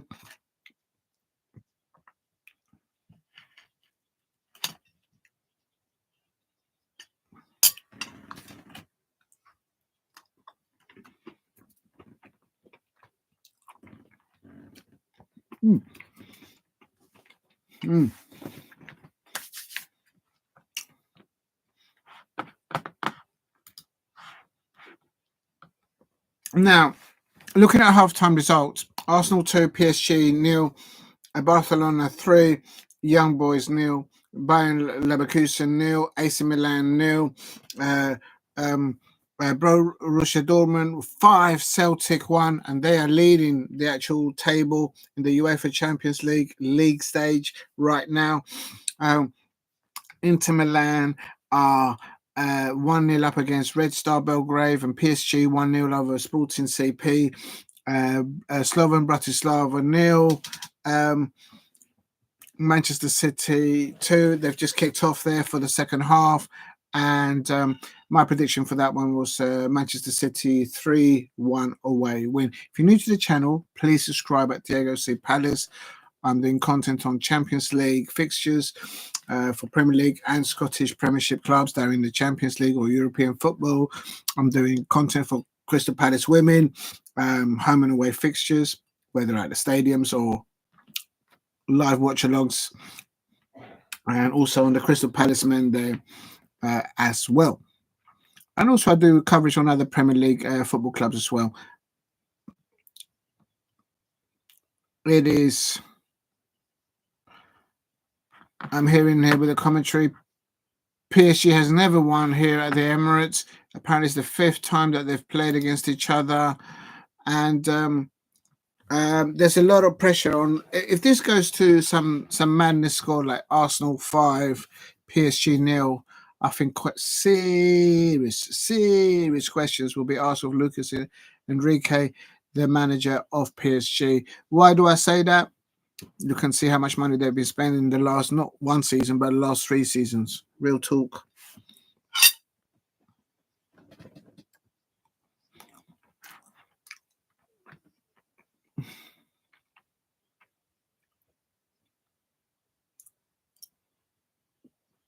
Let's have a look at here. I'm looking here to see if there's any changes. And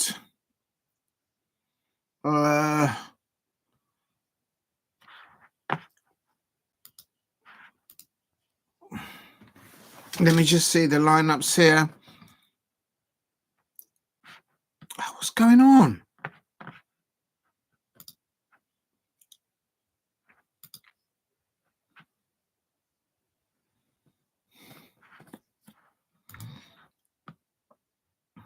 Yeah, there has been. There has been. I thought so because I'm looking at the lineup of Arsenal and Timber's come off. So has Timber picked up an injury? Is it a serious injury for Arsenal?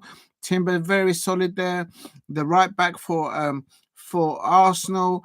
So mind you, Bukayo Saka's playing well in front of him, so he's got covered there. But Kiwori Kiwori's coming to replace Timber, so I don't think that's not a tactical positional change. That's a clearly Timber may have picked something up. Maybe he was carrying something. Mikel Arteta has changed it. One substitution, unfull substitution, I expect, and Kiwor has come in for Timber as to change the right back there. So be interested to see what happens there. But PSG had hit the post.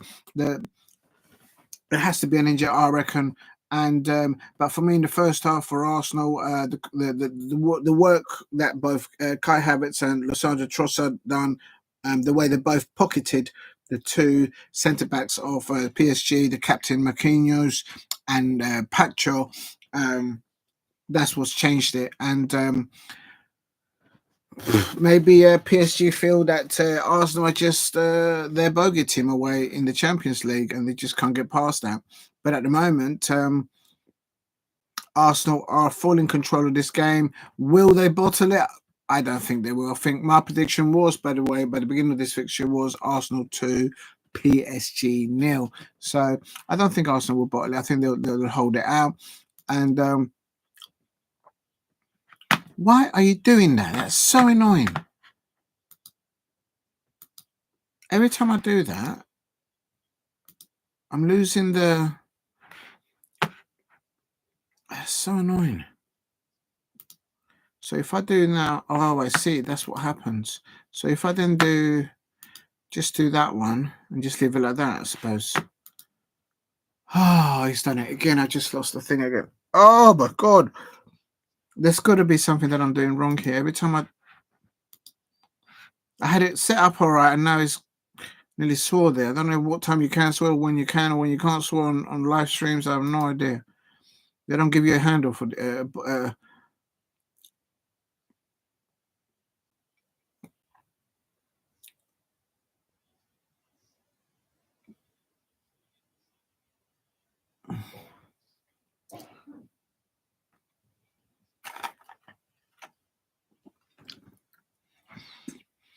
and PSG now have got a free kick.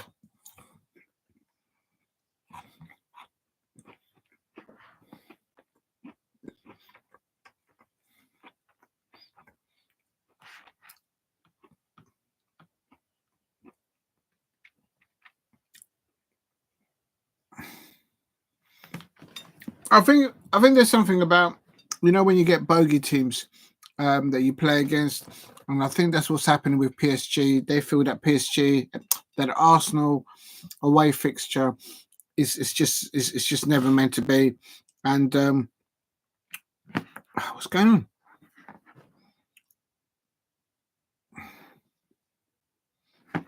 And so for me, it's oh, I don't know what's going on there. But anyway, basically,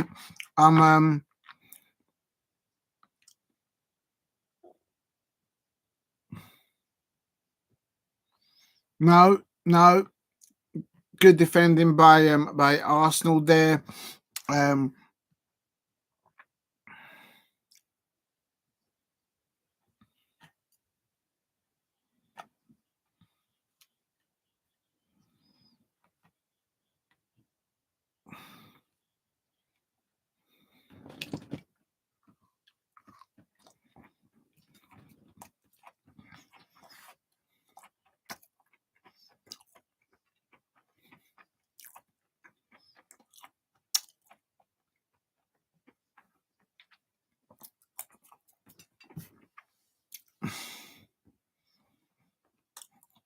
To me, the body language of the PSG players is like, and I'm just thinking, you're in the Champions League. Some of you are earning over 130, 150,000 pounds a week, and you're going away to the Emirates, and some of you got a bit of an attitude. If you were a travelling away Manchester City PSG fan, you'd be like, but you know what? Oh, what a flick on! Havertz! Oh, Martinelli! What? Oh, what a creative goal, but it wasn't. What a play there. What a play there by Partey.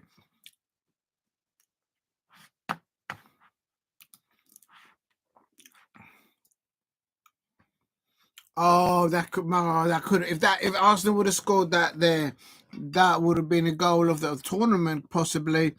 What a lovely little loft over the player, and then on the chest, Briggs in control in there. And that should be 3-0 to the Arsenal. Barcelona has just scored their fourth goal. Robert Lewandowski.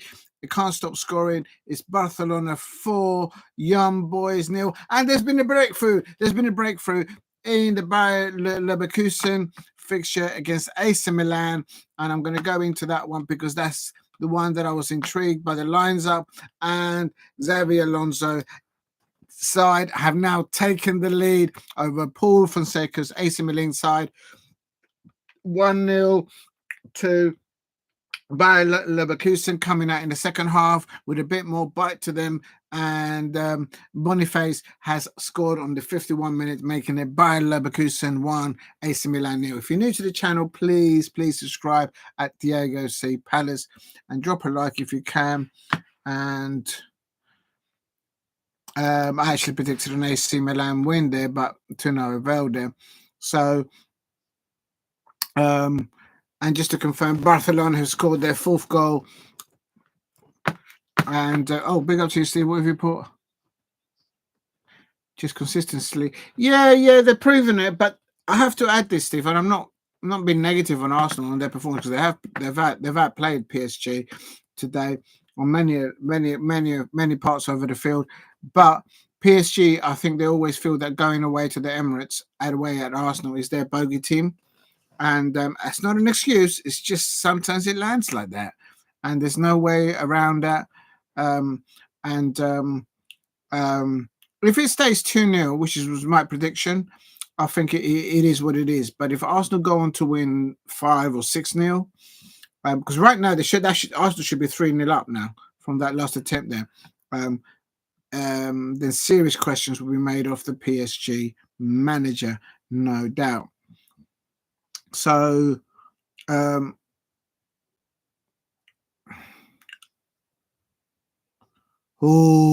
should have been 3-0 to Arsenal. Oh, the Arsenal. I tell you what, if PSG drag one back, and they do, remember you went for, I think, Steve, you went for a 2-2. If this goes to a 2-2, they're going to look at that minute, about 51, 52 minutes, and the Arsenal fans are going to say, we should have got that third goal. That would have killed the tie. And yeah.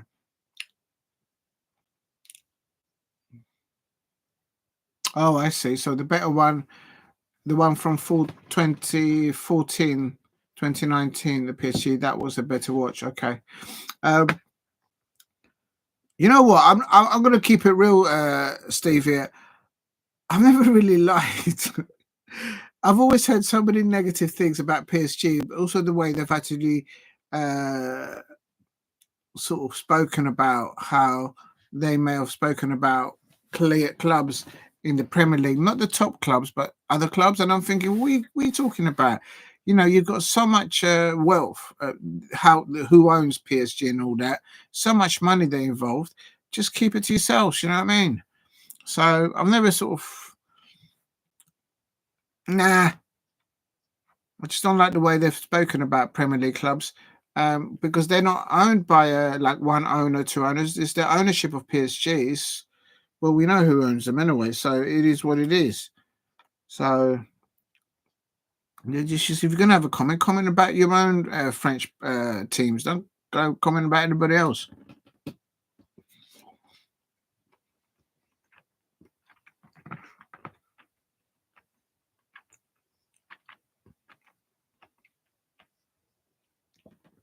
Here on the right-hand side with Declan Rice.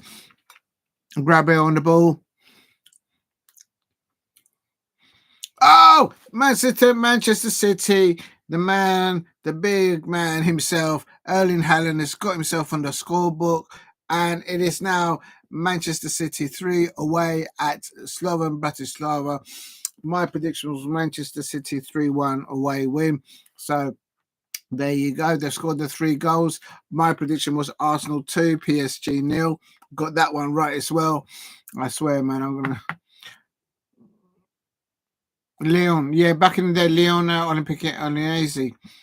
And I'll be glad to see Lyon win the league again. Yeah, they've done well. Also, the Lyon Olympia now, so they won the women's league as well, and their manager is now the manager of Chelsea Women's FC. Anyway, and yeah, no, it's still Arsenal 2, PSG 0. And Millwall are still losing 1-0 away to Cardiff. So go on, you Bluebirds. Just do your thing. I have to do that. I have to do it, being a Palace fan. Oh.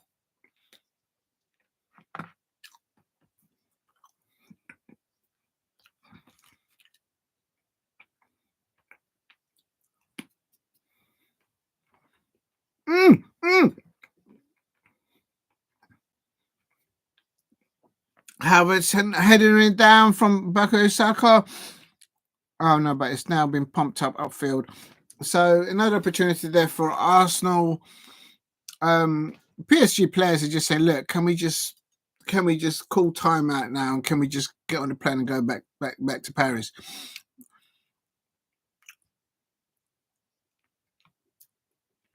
I think Arsenal got to be careful they don't become complacency, because it's still just 2-0 down, and there's a lot of football to play.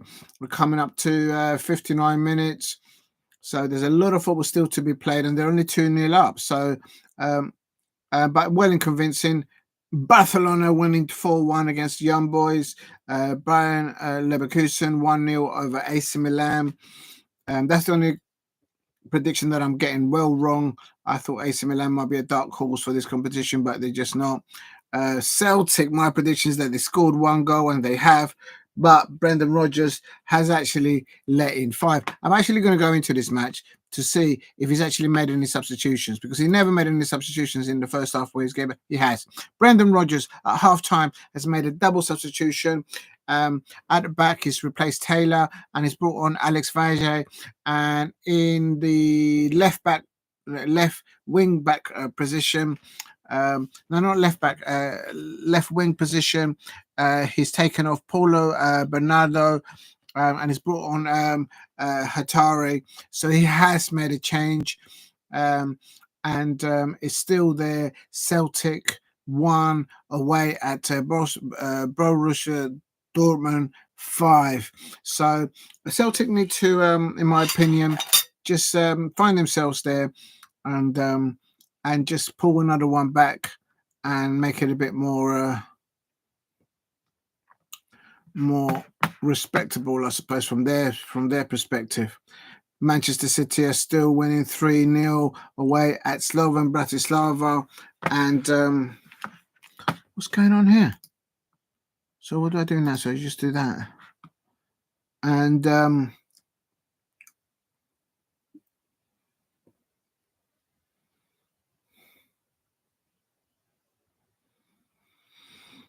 just hearing reports here from Bayern Munich. If any of you are still too interested in Harry Kane,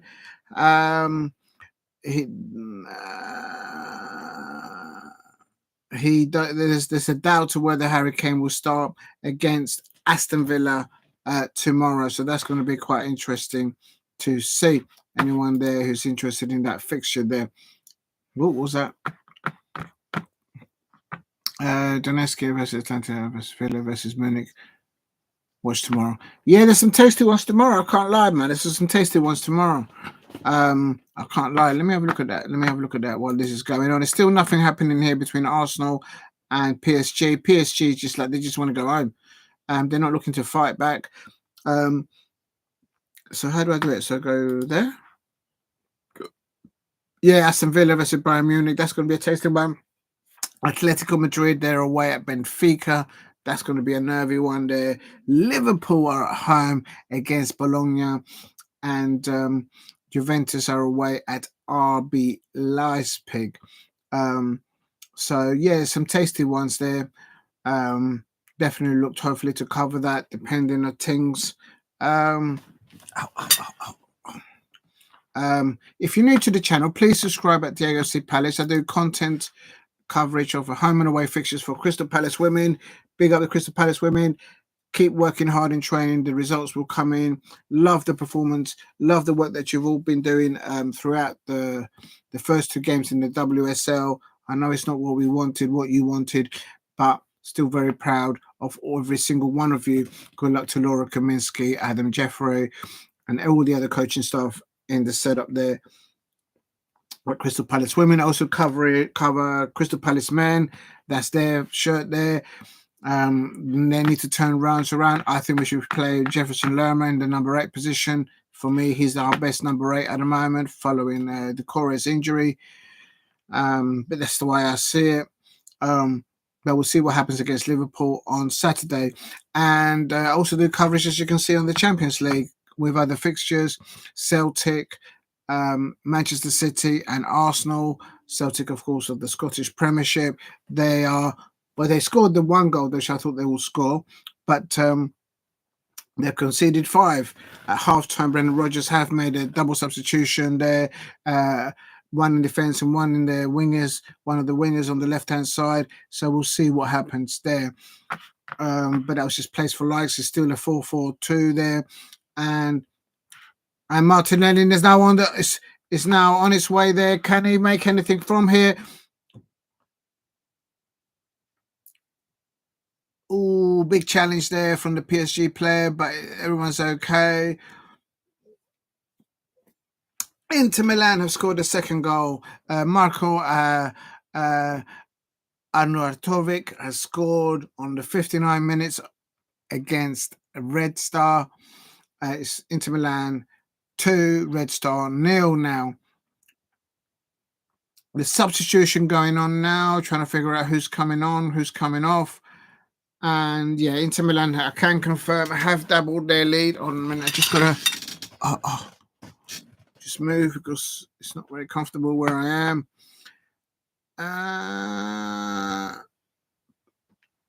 Thomas Partey's coming off from Mika Marino's coming on for his day for his first in the Champions League for Arsenal. Yeah, another Mikel's coming on. They've got a Mikel on the bench on the touch, and the crowd are going mad for Miko for the substitution there. Arsenal substitution coming on there. The home crowd for Arsenal all getting happy about. I think, and I'm just trying to double check. What's going on here? So if I go there, scores. Definitely, I can confirm. Just waiting for the confirmation. Yeah, Thomas Partey came off on 64 minutes. Mika Marino's coming on to a great reception from the Emirates home crowd of Arsenal. Of course, they're all waving and giving him a support. So, but it's still Arsenal 2, PSG 0. Well in control, Arsenal. PSG players just feel that playing away at Arsenal is their bogey team. Absolutely dreadful performance from them, in my opinion. And that's not working out. Don't lose the stream, please. Here we go. We're back to sync there. That's fine. Oh, big up to Stevie. I'll keep butchering your name. Stevie. Yes, needed that second inter goal for my bet. Oh, you're a betting man. Don't bet too much. Oh no, I'm not a betting person, but I'll tell you something. I predicted Arsenal to win today by 2-0. I'm wondering if there's any bookies out there. Should they be contacting me, because I seem to be getting all the predictions nearly right. Oh! Off the crossbar. The crossbar is still wobbling. I can see it wobbling from here.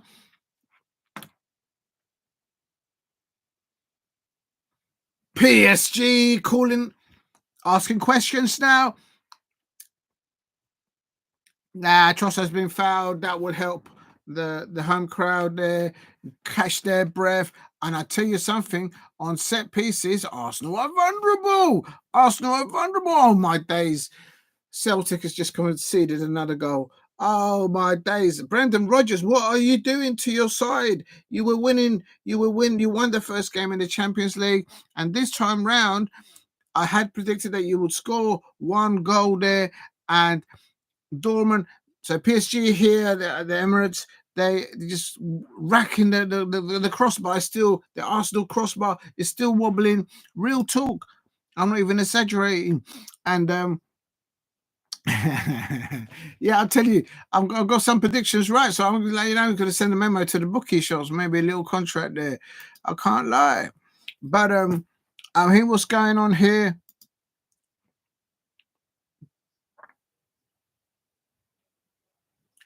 Yeah, definitely Dortmund are 6-1 up against Celtic, even though Brendan Rodgers made a half-time substitution of 2 players. And I tell you what, PSG have hit the base of the post in the first half and have hit the crossbar in the second half. So Arsenal need to wise up. Is they are confident. Oh my God, Raya! Oh, what a save there by Raya. Now we've got a game on. PSG PSG are now controlling the game more from the midfield, working that right-hand side of theirs and getting the ball in. And Arsenal are having issues. Arsenal are having issues following their Mikel coming on. I can't lie. Thomas Partey's always off, and the dip of performance is coming on now. PSG have got the tails up, and why is nobody challenging the ball there? Arsenal players, PSG are on their ascendancy now.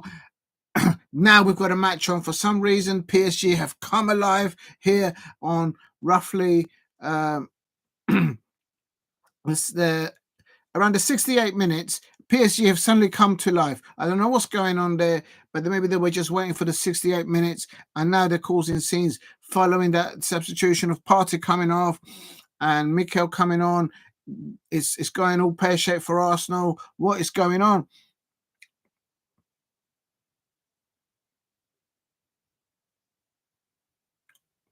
Yeah, I agree with that.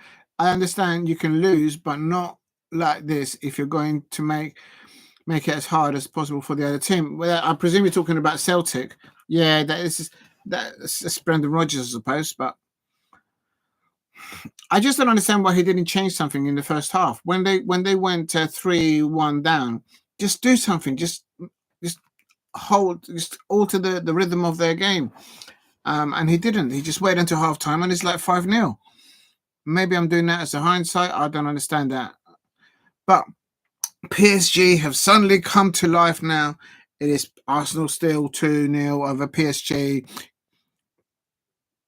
Coming up to Rice. Gabriel slides it down the side towards Arsenal now, trying to do a counter now. Now Arsenal got their mojo back. For the last 5 to 10 minutes, Arsenal have been under pressure, but down to their own. They've just let them have the ball, and then now that PSG have got their tails up, but it's still 2-0.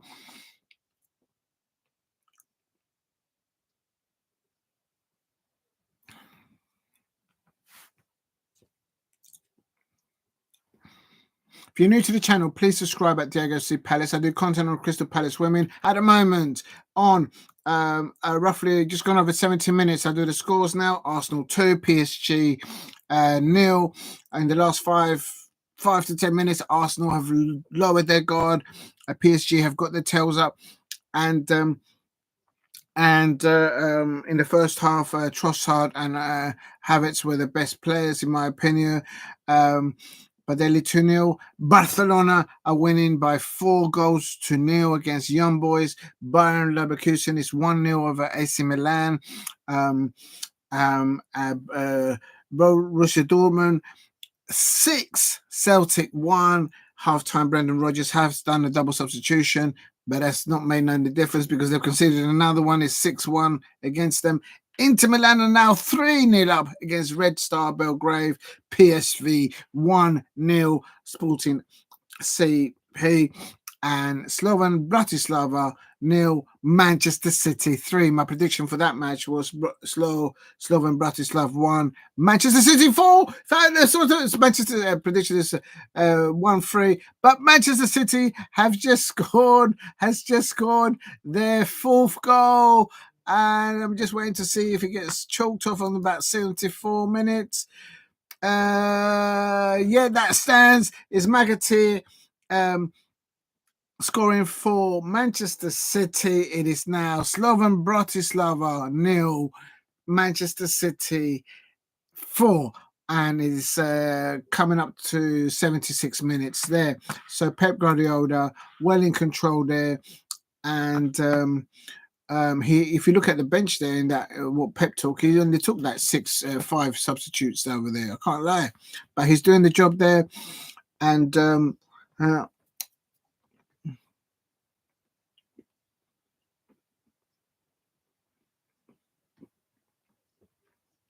approaching the mark of 15 minutes left to be playing here at the Emirates. Arsenal down here on the right hand side, looking for Bukayo Saka there. No. Rice with the header there forward into the box. Oh, is that a corner? Oh, the referee's giving a free kick against Kai Havertz. Mikel Arteta's fuming on the touchline. Kai Havertz has received a telling off from the referee, but not a booking. But how is that a foul? Is that a foul? It's football. Oh my days! It's like you can't touch the opponent. But Gabby Jesus is coming on, and a very large round of applause for Lissandro Trossard. I think him and Kai Havertz were the key to making it. Just basically both of those two pocketed the captain of PSG, Marquinhos, and Pacho, the 2 centre backs of PSG. In the first half, they were eating them. They were yammed up. So very well played by those 2 Arsenal players, and they're leading 2-0 here at PSG, just coming over the 75-minute mark. But in the last 5 or 10 minutes, Arsenal have picked up a bit more. But before that, around 65 up to 70 minutes, PSG came to life a little bit. So it's interesting to see what happens. So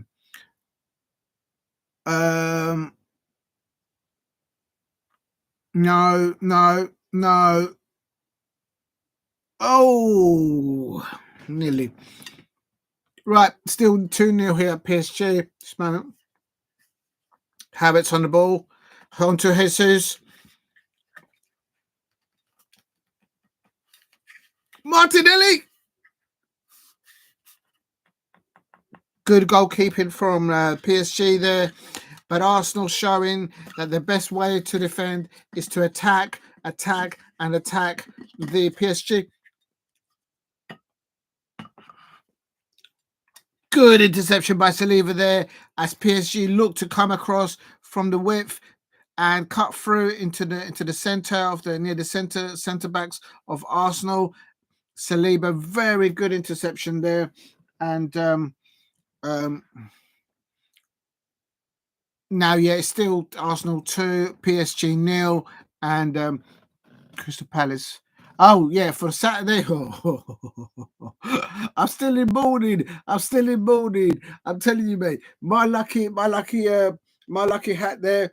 It let me down. Look at that. I'm gonna do a little rain dance in the next few days to give my prediction between Crystal Palace and Liverpool. But of course, the Liverpool fans and they don't have Jurgen Klopp, they're Arnold Slot there, they'll still be fuming. Oh no, we've got a 12:30 kickoff again. They're making us travel all the way up from Liverpool, and they're having to make all the way down their trek down to Selhurst Park. And it's a 12:30 kickoff, and the Liverpool fans, and I can expect them, all the Liverpool away fans, they'll be moaning, moan, moan, moan, moan, moan. They'll be like, "Moo, we got a 12:30 kickoff. I do not believe it." That's how they are. That's how their Liverpool fans are. Real talk. I hope you're not a Liverpool fan. I'm going to get in trouble now. No, you're a Chelsea fan. But yeah, no. So that's what they're going to be moaning, because it's a kickoff at 12:30 between Crystal Palace and Liverpool. But I have to say, banter aside, Crystal Palace, we need to start Jefferson Lerma in the number 8 position. Liverpool were looking to get Decore early last season, but he got injured, and then we brought on Jefferson Lerman, and there's a reason he's our best number 8 right now. And but Glasner doesn't play them there. He plays Daichi Kamada there alongside Wharton. I want Jefferson Lerma to start in the number 8 position for Crystal Palace alongside Adam Wharton. It'll work against Liverpool. Of course, Liverpool have done very well thus far in the season in the Premier League, and so I'm a bit worried. I can't lie, but I need to do my little rain dance. So hopefully, oh, 1 minute, Calafiori. That's a foul. There's my VAR check here at Highbury. There was a deflection there, Calafiori. Is that a penalty? No, his arm's next to his body, so I can't see them giving a penalty for that. But in European football, I don't know. Hold on a second. It looks like PSG might get a penalty here. That's going to be... In Europe, I've seen them give them. So when you're doing... what? When you go into any games soon, men or women? I'll be going to the Liverpool game. And for the women, I have no idea. It depends on my schedule, what I'm doing outside YouTubing. But for me, I hope to be going to the Liverpool game, and if hopefully we can get 3 points there. We need 3 points. Oh my God, Palace, please just pick up 3 points against Liverpool. But I can't lie, and I can't deny Liverpool have started their season on fire with their new manager. I was kind of hoping they might have a bit of a blip, but for some reason Nunes wasn't in their squad last match. I think he must have got injured on match day. So, but I'd like for Nunes to start against Palace, because whenever he plays, I'm never worried on the pitch when my Palace play Liverpool. So, but I think he's injured anyway. So, but yeah, no, I'm looking forward to that. I just hope that Oliver Glasner puts Jefferson Lerma in the number 8 position. I can't emphasize how important that is, but it is what it is. Probably sound like a scratch record. But here in the Champions League, it's Arsenal 2, PSG 0, and there was a check of VAR there, but no, it is not a no, it hit the right hand of Ricardo Californi. His hand was that's the left hand. His hand was down there by his body, so I don't see it as that been given. They looked at it, but no, and but there's been a good duel between Ricardo Californi and Fabian Ruiz. Oh my God, Borussia Dortmund has just scored another goal, and it gets worse for Brendan Rodgers and any Celtic fans out there. Oh my days. Celtic 1, Borussia Dortmund 7. And I tell you something, Inter Milan has just scored their 4th goal, a penalty by Taremi. out of a Red Star, but the shocking headline will be Celtic losing 7-1 at the moment, and there's still time. There's plenty for more goals for them to concede another one. Brendan Rodgers in serious pressure up there. I had predicted that, but here we go. It's still Arsenal 2, PSG nil. I had predicted Arsenal 2, PSG nil. If you're new to the channel, please hit a like. Please subscribe at Diego C. Palace.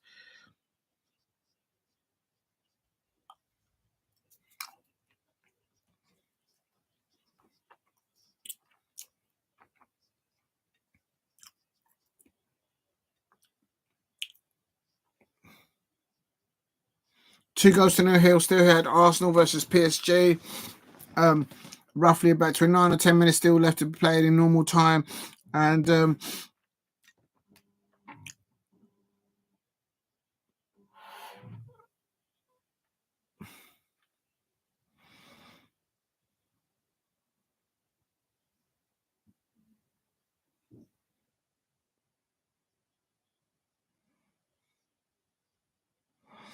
PSG have had a spell of, I would say, 10 minutes, around 60, 68 minutes, where they got the tails up and they were really at the Arsenal, following the Arsenal substitution where they took off Thomas Partey and Mikel came on. But after that, there's been some duels, some good duels there between Ricardo Californi for Arsenal and Fabian Ruiz, and a bit of argy-bargy between them, and they've both been booked. I can't lie. So, but it's still Arsenal 2, PSG new. For me, I do believe that the PSG players' body language throughout this match is like, oh, this fixture at this venue is always our bogey team.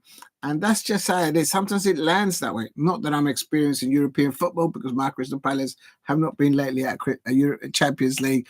But as a neutral, looking at this fixture between PSG and Arsenal at the Emirates, or even going back at if I'm not mistaken, at the Highbury, PSG have always found Arsenal as their bogey team. It's just a feel that I think it is. That's how it feels. And you can see it in their performance today. Rightly in the first half, for me in the first half, hold on a minute. Why are you doing that? In the first half, that's a corner there for PSG, so it's coming up there. But in the first half, both Kai Havertz and Lisandro Trossard, they pocketed the PSG captain Marquinhos and Pacho. They were causing them all sorts of trouble in the first half from the get-go of the referee blowing the whistle. And I think that's what's said the tempo, the intensity from Arsenal play. And Kai Havertz and Trossard causing the reason why Arsenal are winning 2-0, in my opinion, at home in the Emirates in the Champions League against PSG. 5 minutes to go. Corner! Oh! It's just over the crossbar there from PSG. Header there on the right-hand side there. But for me, PSG did hit the base of the post in the first half, and in the second half, PSG did rattle their Arsenal crossbar. But apart from that, they haven't shown that much more to really panic. Newcastle are through to the next round in the League Cup, the fourth round of the League Cup, winning against. I've lost it. This is so nice. I've lost this stream like I think 15 times today.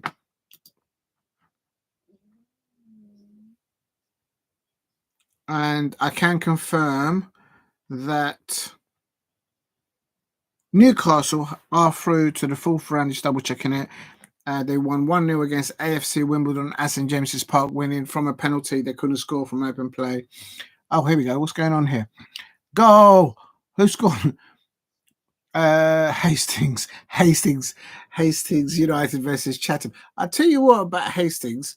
Hastings is an old fisherman town.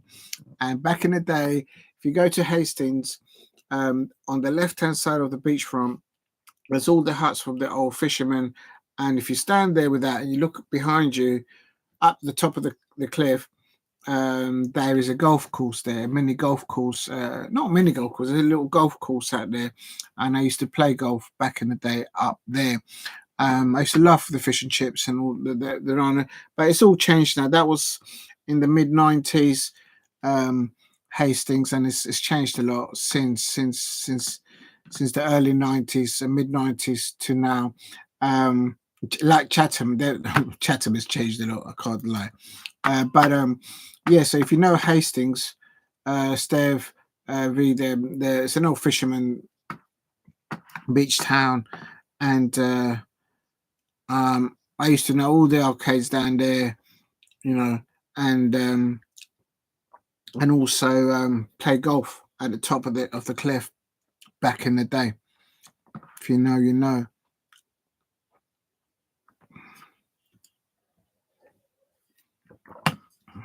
Right, I need to get a drink.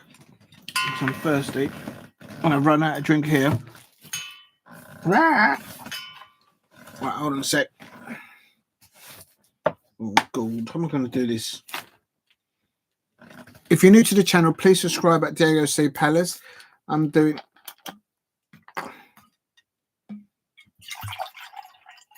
Is there a penalty check here?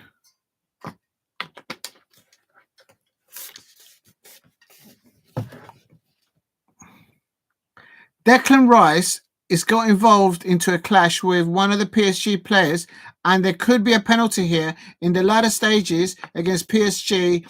Declan Rice again.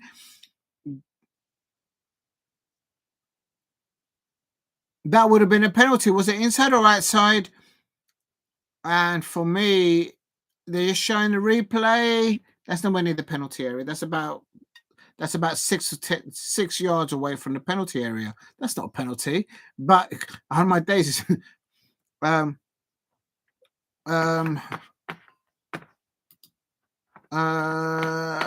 on a minute.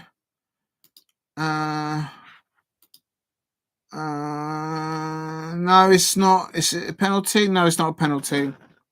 2 minutes to go.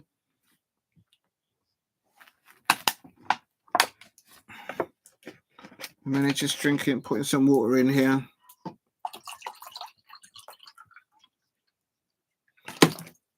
If you're new to the channel, please subscribe at Diego C. Palace.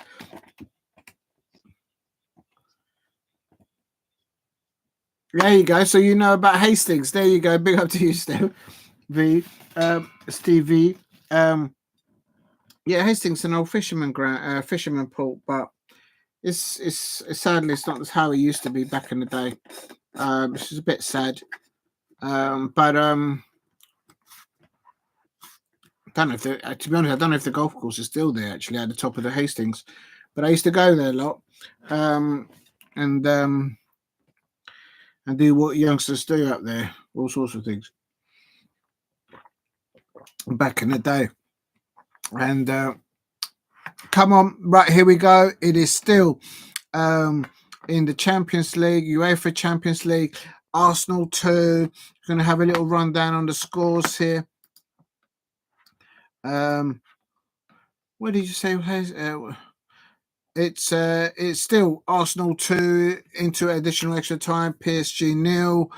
In the first half, PSG hit the bottom of the post, and the second half they hit the crossbar, but they only really had like a 10-minute spell around 61 to 68 minutes, where they kind of really made some questions of Arsenal following their substitution of them removing Thomas Partey and Mikel coming on.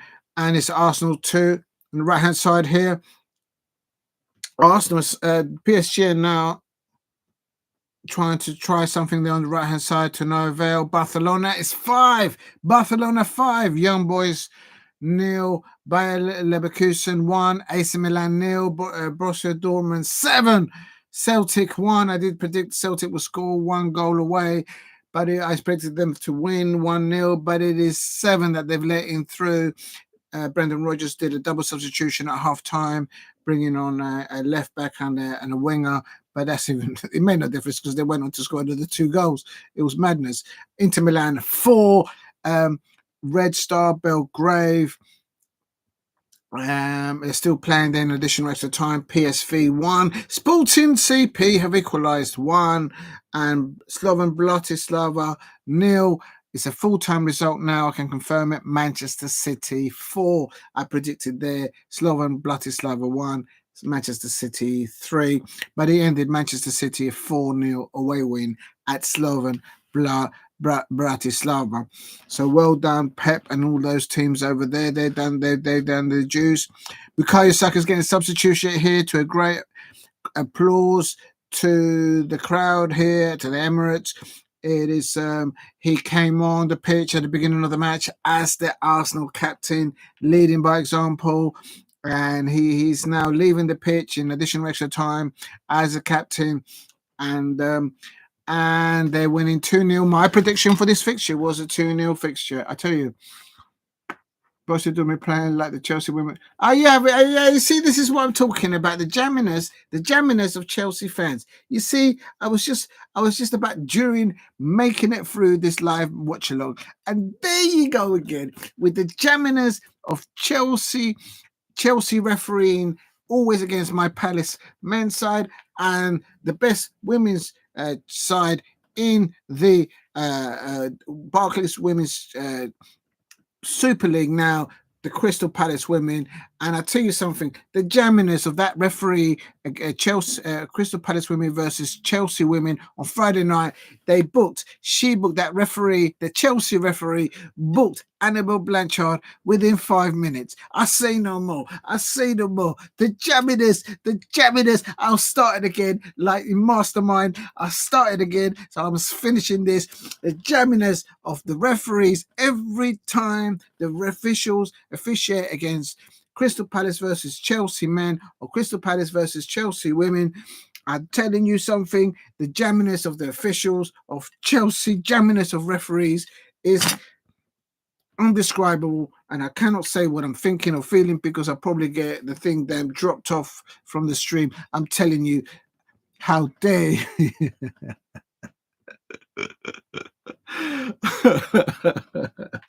Oh my God. You'll see.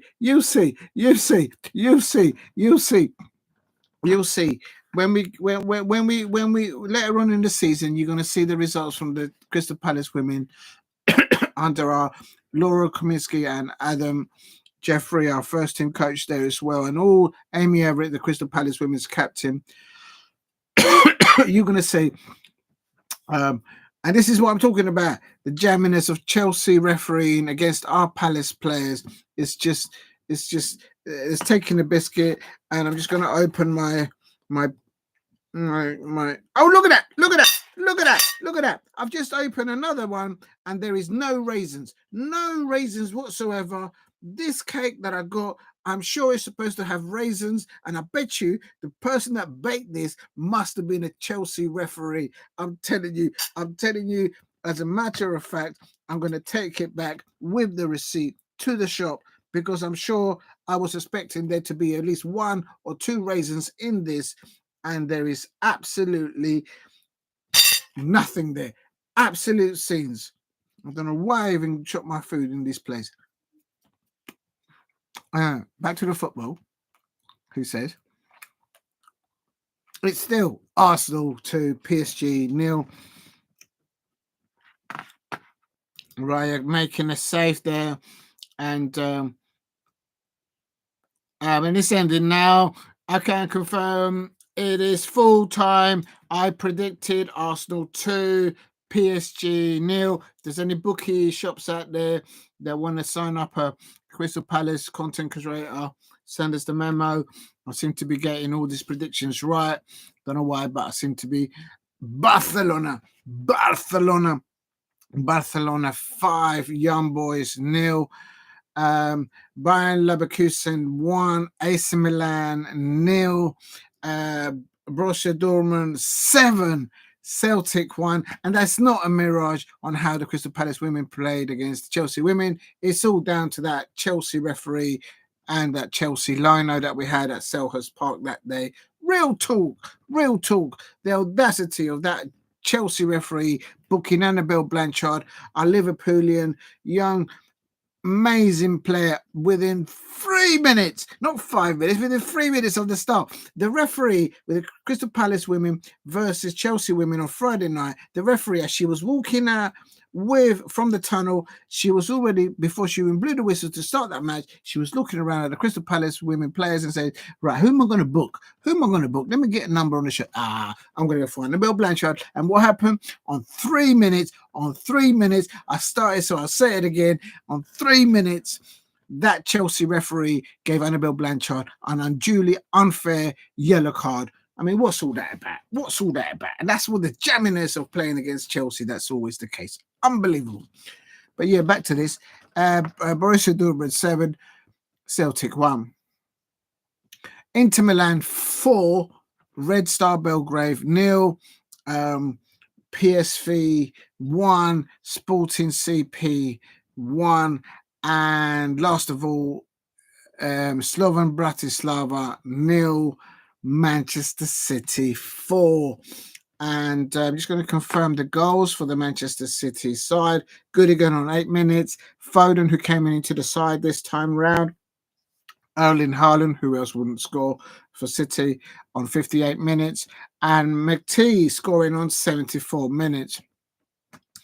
And that's the goal scorers for Newcastle. For Celtic, their goal scorer was Medea on 9 minutes. They equalised, having conceded a penalty to Ekan. I'm sure that Ekan used to play for Liverpool. I could be wrong. Back in the day, I could be wrong. But then Brendan Rodgers, when he's getting piped for goals, he just doesn't do he doesn't change anything. And when they went on 29 minutes, they went 3-1 down. Just change it up.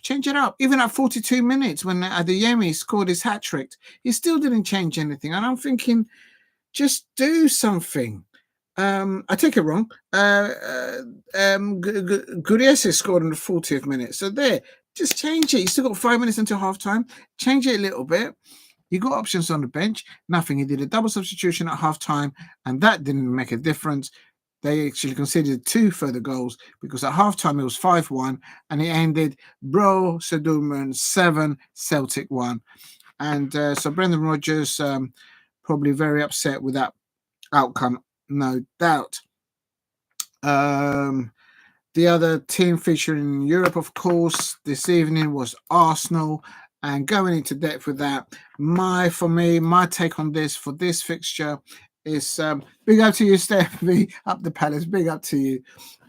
My take on this one is that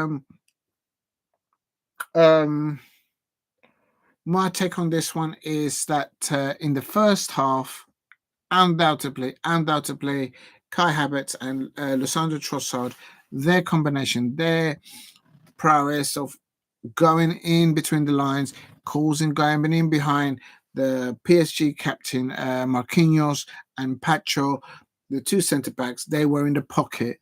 Marquinhos, Pacho, they were in the pocket of Kai Havertz on Lissandro Trossard and Kai Havertz. They were phenomenal in the first half, and I think they deserve to win that in the first half. And they were 2-0 up. I mean, it's in the second half, PSG did rattle the crossbar, but they only this came up. They only turned up really roughly around 62 up to about 68 minutes. But before that and after that, PSG did ask a few questions. But why did they start playing then and before that time? I feel like what I said during the watch along, that the PSG players and the manager, not making excuses, but I think this is actually a reality. They believe that playing away at the Emirates, or like they used to play probably at Highbury, I could be wrong, but I get a feeling as a neutral that PSG players and the club feel that going away to Arsenal is like a bogey fixture for them. They just can't do right over there, no matter how good they may be doing in the league or elsewhere in the Champions League. So it is what it is. But it ended 2-0, and I had predicted Arsenal 2, PSG 0. Ask Arsenal fans if when PSG used to go to the Highbury, if this was the kind of outcome that their PSG never seemed to turn up. I got a feeling I'm right about that. It's just a feeling. Maybe I'm wrong about that. Hey, good evening, MDN Plays. Big up to you. Big up to you for dropping in. Thank you very much. If you're new to the channel, please hit a like and subscribe at Diego C. Palace. I do content on Crystal Palace women. I'm wearing their winning champions shirt from last season to give support and strength to the Crystal Palace women who have had a difficult start to the WSL campaign. And also, I do coverage on the Crystal Palace men. That's their sponsor there, and their people, their our shirt. I'm also, as you can see tonight, covering Champions League fixtures where Arsenal won 2-0 at home against PSG. Celtic, unfortunately, they didn't do too well in the Scottish Premiership, but they're here in the Champions League. They lost away to Borussia Dortmund 7-1. I did predict that Celtic will score 1 goal, and they did, but I did not predict that they were going to get piped for 7 goals. And last of all, Manchester City, they won away at Slovan Bratislava 4-0. So well done, those City away fans that travelled all the way out there, no doubt. Also, I can confirm that in the League Cup, Newcastle United won 1-0 winning goal from a penalty they couldn't score from open play against none other than AFC Wimbledon in the 3rd round of the League Cup. So they're now in the 4th round. I have totally forgotten who they're going to play. But they're into the 4th round of the League Cup. So the Newcastle fans will be looking to see that they could try and get to Wembley to try and win a trophy through the League Cup route, I suppose. And right, I'm going to do the. I just saw some news that apparently Harry Kane is a big doubt for tomorrow's fixture for him, playing, of course, for Bayern Munich against Aston Villa. So keep an eye on that if you are following that, if you're an Aston Villa fan, I suppose. So that's quite. I'll be doing it hopefully tomorrow if I can get away. A live watch along for the Champions League fixtures tomorrow. And I'm just hearing confirmation. Breaking news. Manchester United have successfully appealed against Bruno Fernandes' red card. Manchester United's captain Bruno Fernandes has avoided a ban after the club successfully appealed again his red card on Sunday's loss against Tottenham Hotspur. It goes on to say here the 30-year-old was shown a straight red card for a foul on Spurs midfielder James Maddison and would have faced a 3-match suspension for serious foul play. It goes on to say, however, United successfully argued that the decision to send him off was wrong, and Fernandes will now be available for his side's forthcoming Premier League fixture against Aston Villa, Brentford, and West Ham. I'm not stirring anything, because I kind of know a few Manchester United fans, but I'm not going to mention any names. But I'm just saying, there's a lot of Manchester United fans out there that are kind of putting it on their captain, Bruno Fernandes, for some of the inadequate, putting it diplomatic, results that they've incurred recently. So he's now available. Manchester United fans, your captain is now available for. I'm not laughing. I'm trying not to laugh, but I'm just saying, Manchester United fans out there, it looks like your Bruno. No, he's not looked like he has been. It's confirmed now. He's not going to receive the punishment of missing the next 3 fixtures. So your Bruno Fernandes, your captain, will now be eligible to play against Aston Villa, Brentford, and West Ham. That's confirmed. Everton's side went down 1-0 when Fernandes was sent off and proceeded to lose 3-0, and the 3rd league defeat on the campaign. The incident came in the 42 minutes of Old Trafford when Fernandes slipping, he slipped, and sticking out a leg to catch Maddison's halfway up his chin as he went past him. Never a red card. That is my view, Fernandes told the BBC Match of the Day after the press conference. I agree, it is a foul. So he agreed that he did foul the player, but Not a red card. The referee tried to tell me that he saw it was clear contact with the studs. No, I did not touch him with the studs, not even the foot. Um, it was my ankle. It is a clear foul. So basically, the referee on the match said that to Bruno Fernandes that because the referee felt that he saw the studs on the back of the Tottenham Hotspur player James Madison, um, then that has to be a red card. But Bruno told him, "No, I didn't touch him with my studs. It was my ankle that touched him," and so, but he was given a red card anyway. So in effect, he should have just received a yellow card for it. But if he wants to give me a yellow, they are going to go on the counter and then agree, but more, and then it's not the case. Right. Anyway, so actually, Manchester United next match is against Porto in the Europa League on Thursday. I'll try and do a watch along for that, but I think I'm busy for that. They return to the league action against Villa on Sunday. Villa, of course, have got a big match tomorrow against Bayern Munich. Now, today, that was breaking news for any Manchester United fans that your captain, Bruno Fernandes, is available. But from my take as a neutral, I'm thinking to myself, you guys have been throwing him underneath the bus. Like some of you don't even want him to sort of start for your starting 11. So I don't know. I'm just saying. But anyway, he's available for you lot. Right. Also, I'm just going to do the quick roundup of all the. I'm coming up to 2 hours and 40 minutes of the final results for tonight. And before I go, thank you very much for anyone who's tuned in. Better say goodbye to these to MDN Plays. Thank you very much, Steve V. Who else we got there? Steve RFC. Missed anybody there? United TV. Big up to you, Rich. Big up to Andy J.O. for dropping in and saying hello. Big up to Ariane Armugan. Thank you very much for trooping in there. Much appreciate your comment. OPO Silva, thank you very much for your contribution as well. And if you're watching on playback, please hit a like and subscribe at Diego C. Palace. And now I'm going to do the last to confirm the full-time results in the UEFA Champions League stage.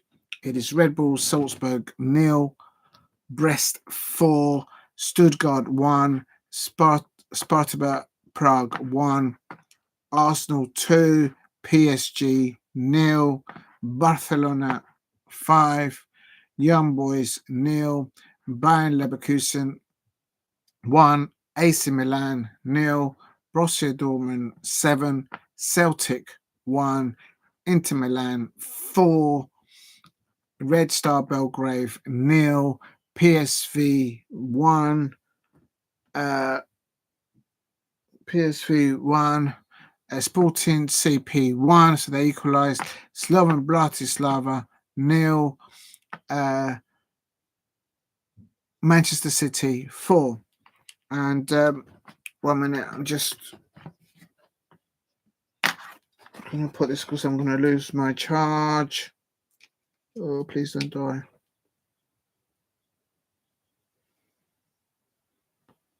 Is that on now?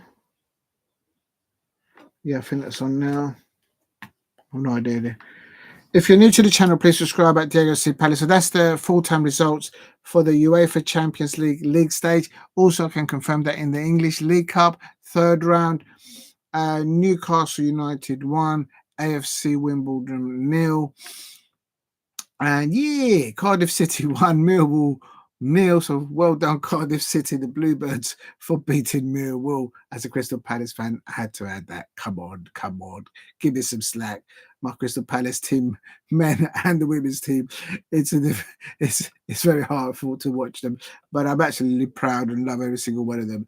So, yeah, so yeah, please set your notification bell on at Diego C Palace.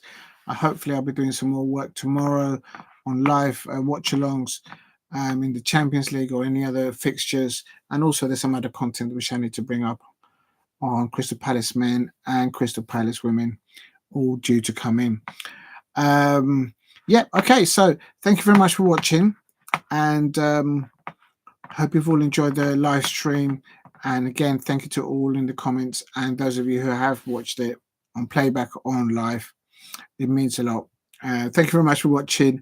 And I'm just making sure there's no breaking news anywhere else. Just bear with me. I'm just quickly before I do it. And as I say, any Manchester United fans out there, your Bruno Fernandes has been cleared of his red card. So he will be eligible for your next 3 fixtures. That is breaking news coming in the last few hours. And I